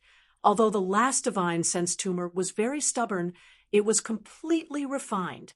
When all the divine sense tumors disappeared, Lin Yi's spirit instantly felt a sense of relaxation and joy, as if his whole body was about to ascend to heaven. The powerful divine sense spread out like a tide, and the entire Songshan city appeared in Lin Yi's sea of consciousness. At this moment, it was as if he was standing in the air, looking down at the city. No matter which remote corner he was in, he could see everything clearly with just a thought. He could even see how much dust was on a bottle cap that someone had thrown on the ground. Chapter 57:63. Lin Yi's body on the heavenly island also exuded a powerful aura. His true chi was constantly surging and circling, and with a loud bang, he advanced to the peak of the profound ascension late stage. If it wasn't for the strong restriction in the Tiandan Pavilion, Lin Yi's aura would have completely crushed his own Tiandan Pavilion. So powerful! Languza felt Lin Yi's aura open his mouth wide and said foolishly he didn't even notice that the steak that had just been stuffed into his mouth fell out. As a mutated dragon and the strength of the profound ascension late stage, Languza was definitely an abnormal existence that could challenge those of a higher level. But under the pressure of Lin Yi's aura, Languza felt that he was not a dragon at all, but a small worm. Just 2 small levels. There was such a huge feeling of suppression. Languza could only say that the boss was the world's #1 abnormal person. Genius was not enough to describe him. Lin Yi had a faint smile on his face and enjoyed this mysterious feeling to his heart's content. However, a flying saucer rushed into the range of his divine sense, and in the blink of an eye, it was about to reach the sky above the villa. The clowns of the center, they really sent themselves to the door. Lin Yi opened his eyes and smiled disdainfully. He had just advanced to the peak of the profound ascension late stage, and the center came to seek death. This could be considered as double happiness, right? Lin Yi retracted all of his divine sense, and Languza immediately noticed the arrival of the flying saucer. He immediately stuffed another 2 steaks into his mouth and said vaguely, "Boss, they really came. Look at how Languza will deal with them." Chun Dongcheng, you are not allowed to make a move. Chun Dongcheng raised his hands with a bitter smile, indicating that he would absolutely not intervene. Although he had pledged his allegiance to Lin Yi because he had Languza's genes in his body, he really didn't dare to offend Languza, lest Languza drag him to learn from each other. Languza didn't wait for Lin Yi to answer, and directly rushed out of the villa, stamped his feet on the ground, and his body shot into the sky like a cannonball, quickly approaching the flying saucer in the air. In the flying saucer, Xue Jianfeng pressed a button hard and muttered, "Kang Xiaolong, you bastard, please don't trick me. If this thing you installed doesn't work, this young master will definitely settle the score with you later." Before he finished speaking, the flying saucer shook slightly, and circles of faint white ripples lit up around it. Languza had already jumped into the air, and just as he was about to punch the flying saucer, he suddenly found that hundreds of masked practitioners in black appeared around the flying saucer, each of them emitting the powerful aura of the early stage of profound ascension. At the same time, they pulled out the long blades on their backs and launched a fierce slash at Languza. Languza was shocked and couldn't help but cry out, "F***CK? Where did so many masters come from? Do they want to divide this handsome guy into pieces?" Sure enough, being handsome really attracts jealousy and hate.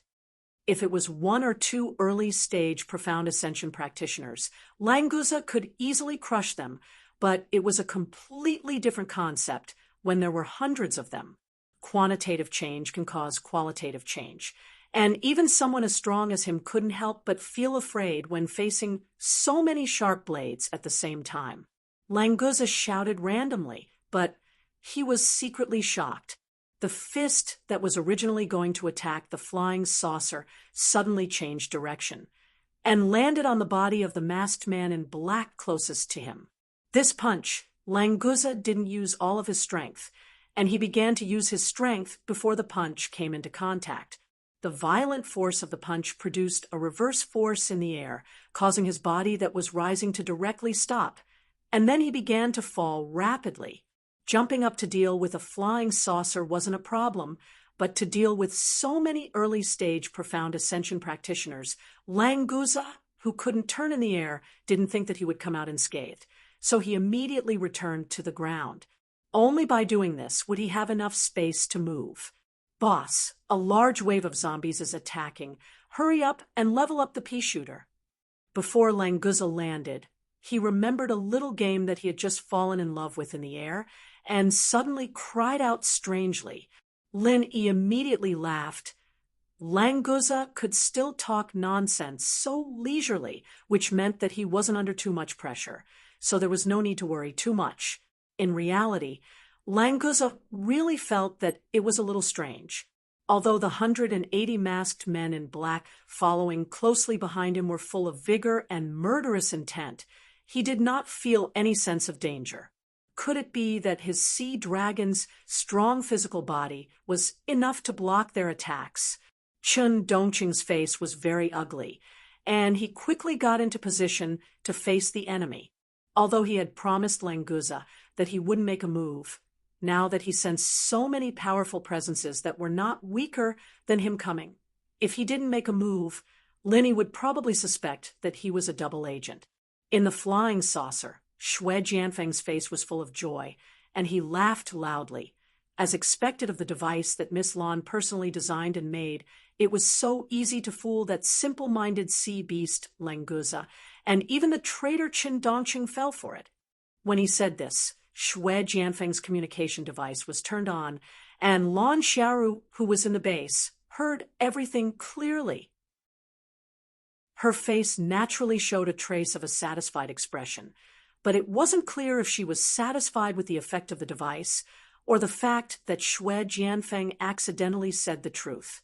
Xue Jianfeng's success was all Lan Xiaoru's, and the responsibility of failure was all Xiaolong's. Xue Jianfeng smiled sinisterly, then picked up the spirit incinerator, opened the door of the flying saucer without hesitation, and jumped down lightly. Xue Jianfeng, who left the flying saucer, was dressed in black, and his face was also covered. He was exactly the same as the masked men before him, the only difference being the weapon in his hand. In the courtyard at the bottom of the mansion, there were 3 masked men in black who had dropped down. They attacked Languza and Chen Dongcheng like ghosts. Behind them, there were even more masked men in black who had dropped down soundlessly in every corner of the mansion. As long as they weren't facing too many masked men at the same time, Languza didn't have the slightest bit of nervousness. His strong body twisted agilely, and he dodged 2 slashes from the sword. He then split his fists and punched at 2 masked men at the same time. As for the third one, Chen Dongcheng was already 1 step ahead of him. "Tisk meddlesome guy." Languza snorted and didn't pay attention to Chen Dongcheng's act of going back on his words. There were so many masked men in black, and it wasn't a bad thing to have 1 or 2 of them snatched away. The 2 swift and fierce punches avoided any possible parries and successfully arrived in front of the masked man in black. Languza had already turned his gaze to the sky and the roof. He was thinking about where he should take care of the enemy first. Chapter 5764. Boom. Languza's chest was stuffy, and he almost fell down. It was like running up the stairs with all his strength, but stepping on air. The attack that he expected to be a sure hit completely fell into the air. The 2 black-clothed, masked men didn't know what kind of movement technique they used. They actually escaped from the place in an instant, and then appeared in the blind spots on both sides of Languza's body in the next second. At the same time, they stabbed the long blades in their hands. Languza was taken aback again. He no longer dared to have the slightest contempt. He tried his best to avoid the 2 long blades. At the same time, he shouted, "Boss, these black-clothed men are very strange. You must be careful." Lin Yi didn't wait for Languza to finish his warning. He had already rushed out of the villa. The whirlpool of divine sense swept around the villa like a gust of wind, but did not attack any physical enemies. Phantom. Lin Yi was slightly startled. In his divine sense, all the black-clothed men were very real, but the whirlpool of divine sense was also not fake. After a sweep, none of the black-clothed men were real. As for the little trick of suddenly disappearing and changing to another side, it had no effect on Lin Yi's divine sense whirlpool at all. Because Lin Yi had more than 1 divine sense whirlpool, under the sweep back and forth, there was absolutely no possibility for a physical entity to avoid it. Just when Lin Yi was stunned for a short time, a blazing white flame sprayed in front of him. In an instant, it was about to wrap around Lin Yi's divine sense body. Once hit, even if Lin Yi was at the peak of the late stage of profound ascension, it was very likely that he would be turned into ashes in an instant. Lin Yi's eyes narrowed. Even if he could dodge, he absolutely could not dodge, because the villa was behind him. There were so many people in the villa, and they were all the people he cared about the most. He must not let this super flame hurt them. It was a pity that Han Jingjing's super flame transformation device was installed on the roof. It could not neutralize attacks from the side. If Han Jingjing had known earlier, she would have installed a few more. Now was not the time to regret. Lin Yi, even at the risk of getting injured, had to deal with this super flame first. He raised his hands, and the 2 newly condensed super pill firebombs in his palms met the super flame. Relying on the control of his divine sense, the 2 bombs were detonated in a direction where no one was around. If the super flames shot out by the primordial spirit incinerator could touch Lin Yi's body, the power would naturally not need to be mentioned. However, it usually did not have a strong impact. After being hit by 2 mini super pill firebombs, it immediately dissipated into the air. Lin Yi relaxed. Fortunately, the super flame did not fall. Otherwise, he would not be able to find a better way to protect the villa in such a hurry. Xue Jianfeng had already flown to the side. He didn't mind that his first super flame didn't succeed. Seeing that Lin Yi wasn't too far away from him, he didn't hesitate to launch his second attack at Lin Yi. Xue Jianfeng. With a sweep of Lin Yi's divine sense, he had already found and recognized Xue Jianfeng among those phantoms. The black mask was completely useless. The second super flame was shot out from the other side. Even if Lin Yi dodged it, it would not fall on his villa. However, its final destination should be the villa's neighbors. Lin Yi couldn't just watch this kind of tragedy that injured the innocent. Once again, he used the mini super pill firebomb to detonate the super flame first. At the same time, the soul-reaping hand fell directly on Xue Jianfeng's head. As long as he could reap Xue Jianfeng's primordial spirit, Lin Yi believed that the central attack would almost be over. Then, it would be time for him to counterattack. Lin Yi, have you exhausted your limited abilities? You only know these 2 moves. Xue Jianfeng laughed wildly and said. An invisible light film lit up on his body, completely blocking the soul-reaping hand outside the light film. Lin Yi frowned slightly and said faintly, "You actually have a tool to defend against divine sense attacks. I've underestimated you. Since that's the case, I'll just beat you up. It doesn't matter to me." Lin Yi didn't find it strange that Xue Jianfeng had a tool similar to the divine commanding bracelet. What was strange was that this tool could actually withstand a blow from his mysterious ascension late stage without collapsing. It seemed that it was not inferior to the divine commanding bracelet. "All right, let this young master have a look." Xue Jianfeng laughed and agreed. He didn't take Lin Yi's words to heart at all.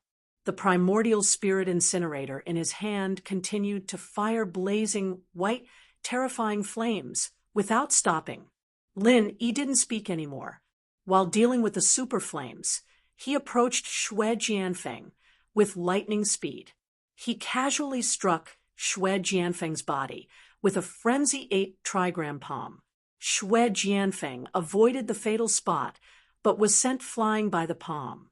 Lin Yi could clearly see the serious wounds on his body, but when he landed on the ground, the wounds had already recovered at a speed visible to the naked eye. Looking closely, the remaining small half had already disappeared. Xue Jianfeng's heart calmed down. His biggest reliance was this immortal body. After testing it and confirming that it was effective, his fear towards Lin Yi dropped to the lowest point. He laughed and rushed forward again with the primordial spirit incinerator. Just like what Xue Jianfeng said to Lan Xiaoru, as long as he wasn't afraid of death and withstood Lin Yi's attack, there would be a moment when he would be hit. Since he knew he couldn't die, what was there to be afraid of? He could just kill Lin Yi directly. Lin Yi sneered. Seeing Xue Jianfeng's healing ability, he could roughly guess why the Sacred Alliance wanted the formula for the gold sore medicine. But just based on this, Xue Jianfeng dared to rush forward and fight Lin Yi in close combat. Xue Jianfeng was really stupid and bold. Lin Yi, who hadn't used the super butterfly micro-steps for a long time, turned into a shadow and instantly appeared beside Xue Jianfeng. With a simple stretch of his hand, the primordial spirit incinerator fell into Lin Yi's hand. "This toy is SOSO. You can give it to Jingjing to kill some time when you're bored. I won't hold back then." Lin Yi's lips curled into a disdainful smile as he spoke to Xue Jianfeng indifferently. Xue Jianfeng was startled. They agreed that he wouldn't be afraid of death, and would use the primordial spirit incinerator to counterattack, now that the primordial spirit incinerator was snatched away by Lin Yi. The only thing left was to be unafraid of death. But it didn't seem to be of much use now, right? Ha, ha. I'm here to give you this toy to play with. Since you've already received it, I won't stay any longer. Goodbye. Xue Jianfeng laughed dryly and turned to escape. Without a weapon, he was actually still afraid of death. Chapter 5765. Forest of Woods, 1,000 Transformations. This was a move that Lin Yi had learned a long time ago. After arriving at Heaven Island, it was basically useless. Even if he used it, it would have been modified. Now that he was using the original version, its power was naturally incomparable to the previous version. In just an instant, several hundred doppelgangers of Lin Yi appeared around the villa, launching attacks on all the black-clothed masked men, including Xue Jianfeng. Although he knew that 99% of them were illusions, the aura of these black-clothed masked men was too realistic. Lin Yi didn't dare to be careless. If one of them really sneaked into the villa, then it would be very troublesome. With Lin Yi's strength, one doppelganger was enough to deal with one black-clothed masked man. The several hundred additional doppelgangers surrounded Xue Jianfeng and beat him up. Even if the power of this martial skill was very small, it would still be very painful to hit the body with such a concentrated attack. Xue Jianfeng immediately burst into tears. Who the hell said that an immortal body was very awesome?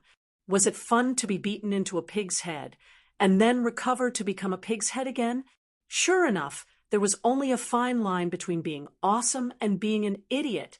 Lin Yi was also a little curious about Xue Jianfeng's rapid recovery ability.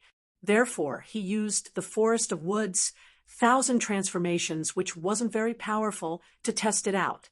He wanted to see what the limit of Xue Jianfeng's endurance was. As for the matter of killing him, he wasn't in a hurry. Xue Jianfeng knew that he couldn't escape, so he simply wanted to counterattack and fight Lin Yi head-on. However, that raindrop-like fists and kicks instantly dissipated the thought of counterattack. At this time, Xue Jianfeng's body was constantly flying around in the air like a billiard ball, bouncing here and there. He couldn't even land his feet on the ground, let alone counterattack Lin Yi. The camouflage device on the flying saucer had already lost its effect. The other doppelgangers of Lin Yi had completely shattered those illusions. They didn't continue to surround Xue Jianfeng and directly dissipated. Boss, this move of yours is really cool. It's very suitable for handsome guys like us. So, boss, you must teach me how to use it later. Languza shouted as he waved his hands around. Sure enough, the moves of the most handsome on Earth's boss are beautiful. The second most handsome on Earth's boss, Jiao Long, shouldn't be any inferior. As for whether this kind of low-power martial technique was useless or not, Languza did not consider it at all. As long as he could act cool, what did he care about the power? If you want to learn it, watch carefully. It's not like it's a difficult martial skill. Lin Yi smiled faintly. With Languza's strength and eyesight, he would be able to grasp such a low-grade martial technique after seeing it a few times. If he liked it, then let him learn it well. Stop. I admit defeat. I surrender. Xue Jianfeng took advantage of the time when Lin Yi slowed down his attack speed to let Languza learn and hastily called out with great effort. Now, Xue Jianfeng felt that this damned immortal body was specially developed to be a human punching bag. Is the bespectacled doctor not sent by Lin to be a spy in the center? No matter how I look at it, it seems like they colluded to trick me. Dafen killing the bespectacled doctor was just a ruse, right? While Xue Jianfeng's imagination was running wild, Lin Yi's martial technique's duration was also up. Shue Jianfeng, whose face was bruised and swollen like a broken ball, fell to the ground with a thud. He laid on the ground like a dead dog, panting heavily. Languza looked like he wanted to continue. He waved his hand and shouted, "Boss, do it again, do it again. I haven't seen it clearly yet." Hearing this demonic voice, Shue Jianfeng couldn't help but shiver. His body's injuries were rapidly recovering, but the shadow in his heart was multiplying in size. Don't do it. Senior Lin, Uncle Lin, I've already surrendered. You can't mistreat a captive. Shue Jianfeng pleaded loudly while cursing Lin Yi in his heart. This young master's strength is a little weak now. When I level up, I'll definitely kick you around like a ball, and I'll kick you around for an entire day. Lin Yi looked at Shue Jianfeng with a smile that wasn't a smile and said, "When did I agree to accept your surrender? So, you're not my captive. You're King, trying to kill this young master. No, it's seeking death, but not being able to." Shue Jianfeng wanted to cry, but had no tears. He continued to lie on the ground and play dead. He said pitifully, "Senior Lin, as a senior, is there any meaning in bickering with a junior like me? Moreover, you've beaten me up for so long. You've already vented your anger. Why don't you treat me as that and let me go?" "It's not that I can't let you go, but I want to do a few more experiments on you first." Lin Yi smiled faintly and said as he slowly walked in front of Shue Jianfeng. Shue Jianfeng's heart was in a dilemma. He estimated the possibility of injuring Lin Yi and escaping if he suddenly launched an attack. The conclusion he came up with was that there was a 99% chance of this happening. However, he wouldn't succeed in escaping and would continue to be beaten up a few hundred times, since he would be stabbed if he stretched out his head and would be stabbed if he withdrew his head. Then what was the point of stretching out his head? Shue Jianfeng thought furiously. Then he squeezed out a fake smile and said, "Senior Lin, please do as you please. Just tell me how you need me to cooperate. As long as you're satisfied, you can let me go." "Boss, this fellow is really shameless. Can I beat him up?" "I promise I won't beat him to death." Languza came over and asked eagerly. He had wanted to beat Shue Jianfeng up for a long time. Now that he finally had the chance, how could he miss it? If Lin Yi agreed, it would be even more perfect if he could get rid of Shue Jianfeng. Lin Yi stood in front of Shue Jianfeng and thought for a while before saying, "All right, then Languza, you do it. As long as you don't kill him, you can beat him however you want." The wood forest 1,000 transformations just now was enough to deal with ordinary profound ascension primary stage cultivators. However, Shue Jianfeng's unlimited healing ability was too powerful. Lin Yi wasn't able to test his limits. Now that he let Languza make a move, he could have a better observation. Languza was overjoyed when he received Lin Yi's nod, cackling as he charged at Shue Jianfeng on the ground. He hadn't even reached Shue Jianfeng yet, but his fist was already hurtling towards Shue Jianfeng with a whistling sound. Shue Jianfeng sighed in his heart. Fortunately, Languza's fist wasn't aimed at his vitals.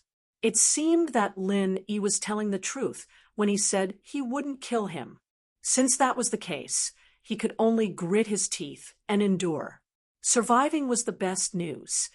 "Don't hit my face."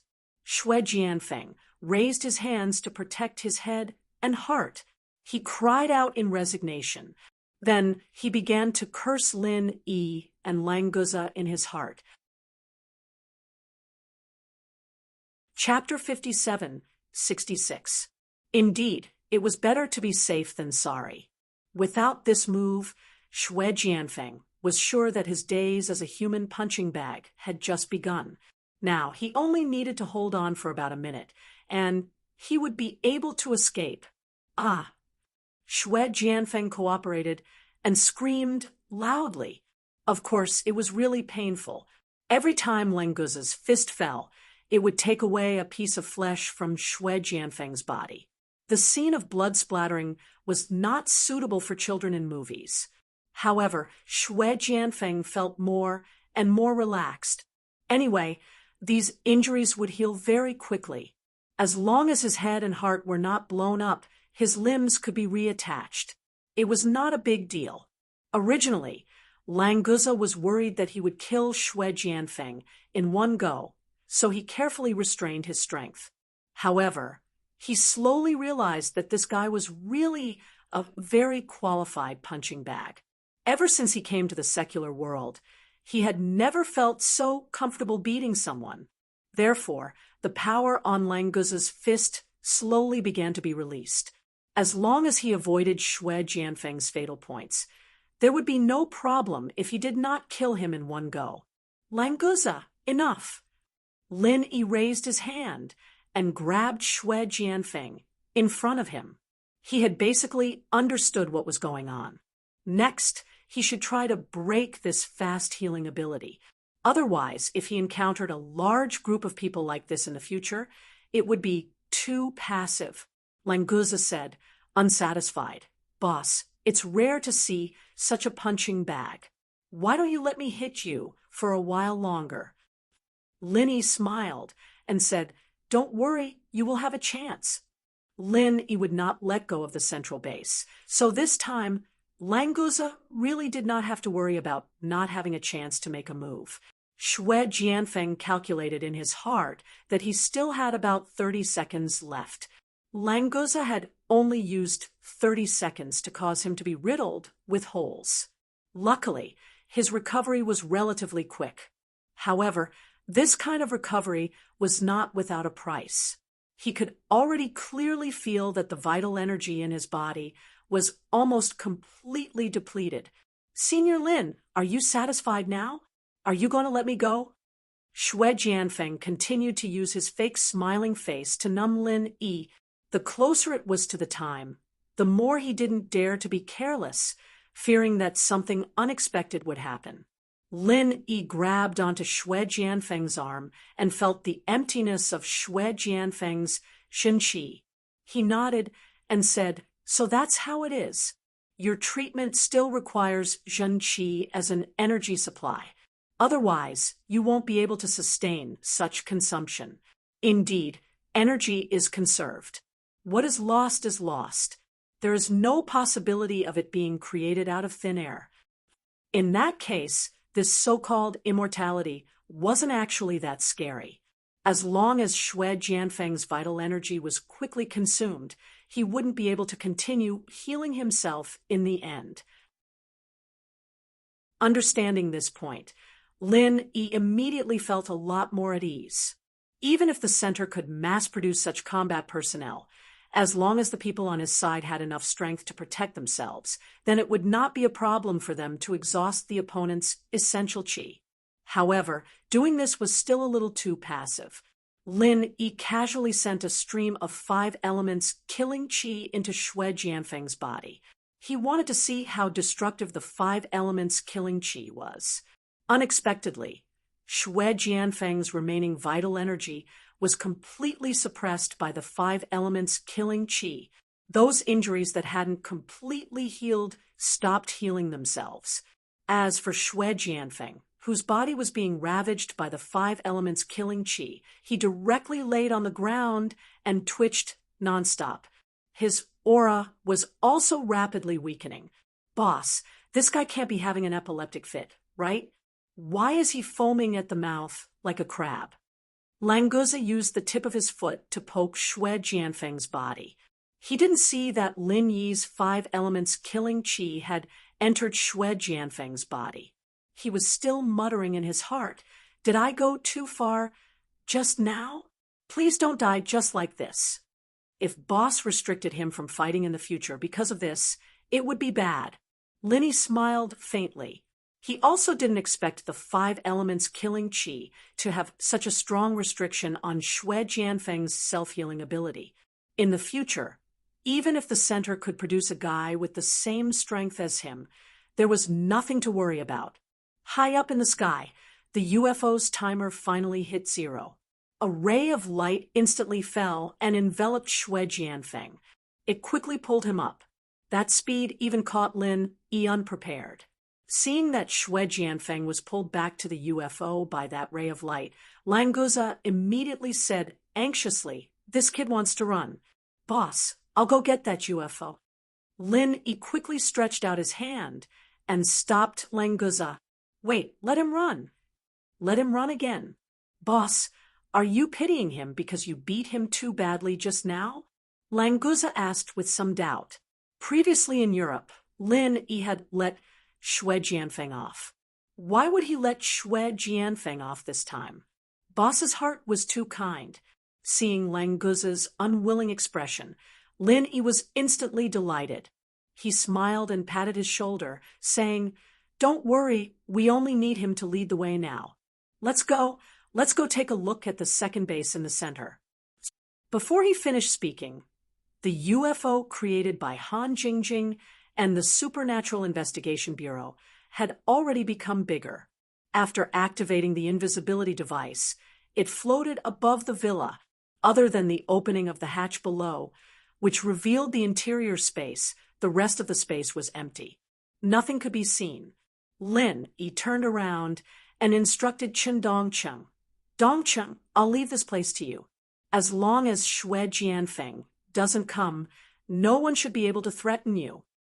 Grandmaster, rest assured. There will definitely be no problem leaving this place to me." Chen Dongcheng quickly bowed and agreed. It was rare for Lin Yi to have a use for him. This made him quite happy. Although it was just a task to watch over the villa, it was enough to make him happy. Languza urged on the side, "Boss, let's go. Otherwise, that guy will disappear without a trace." Lin Yi smiled slightly and entered the UFO's open hatch first. Languza also jumped in. Han Jingjing was already waiting inside. When she saw Lin Yi come in, she smiled and said, "Brother Lin Yi, I'll go with you. Jingjing is very interested in the technology of the center base." "Then let's go. Don't let Xue Jianfeng's UFO really run away." Lin Yi did not object. With him protecting her, Han Jingjing would definitely not be in any danger. Moreover, there was also Languza following. "Brother Lin Yi, don't worry. He can't run away." Han Jingjing smiled sweetly and controlled the UFO to chase after him like lightning. You're tuning in to the Mystic Fist YouTube channel. Don't forget to subscribe and join us on this journey to catch the most captivating stories.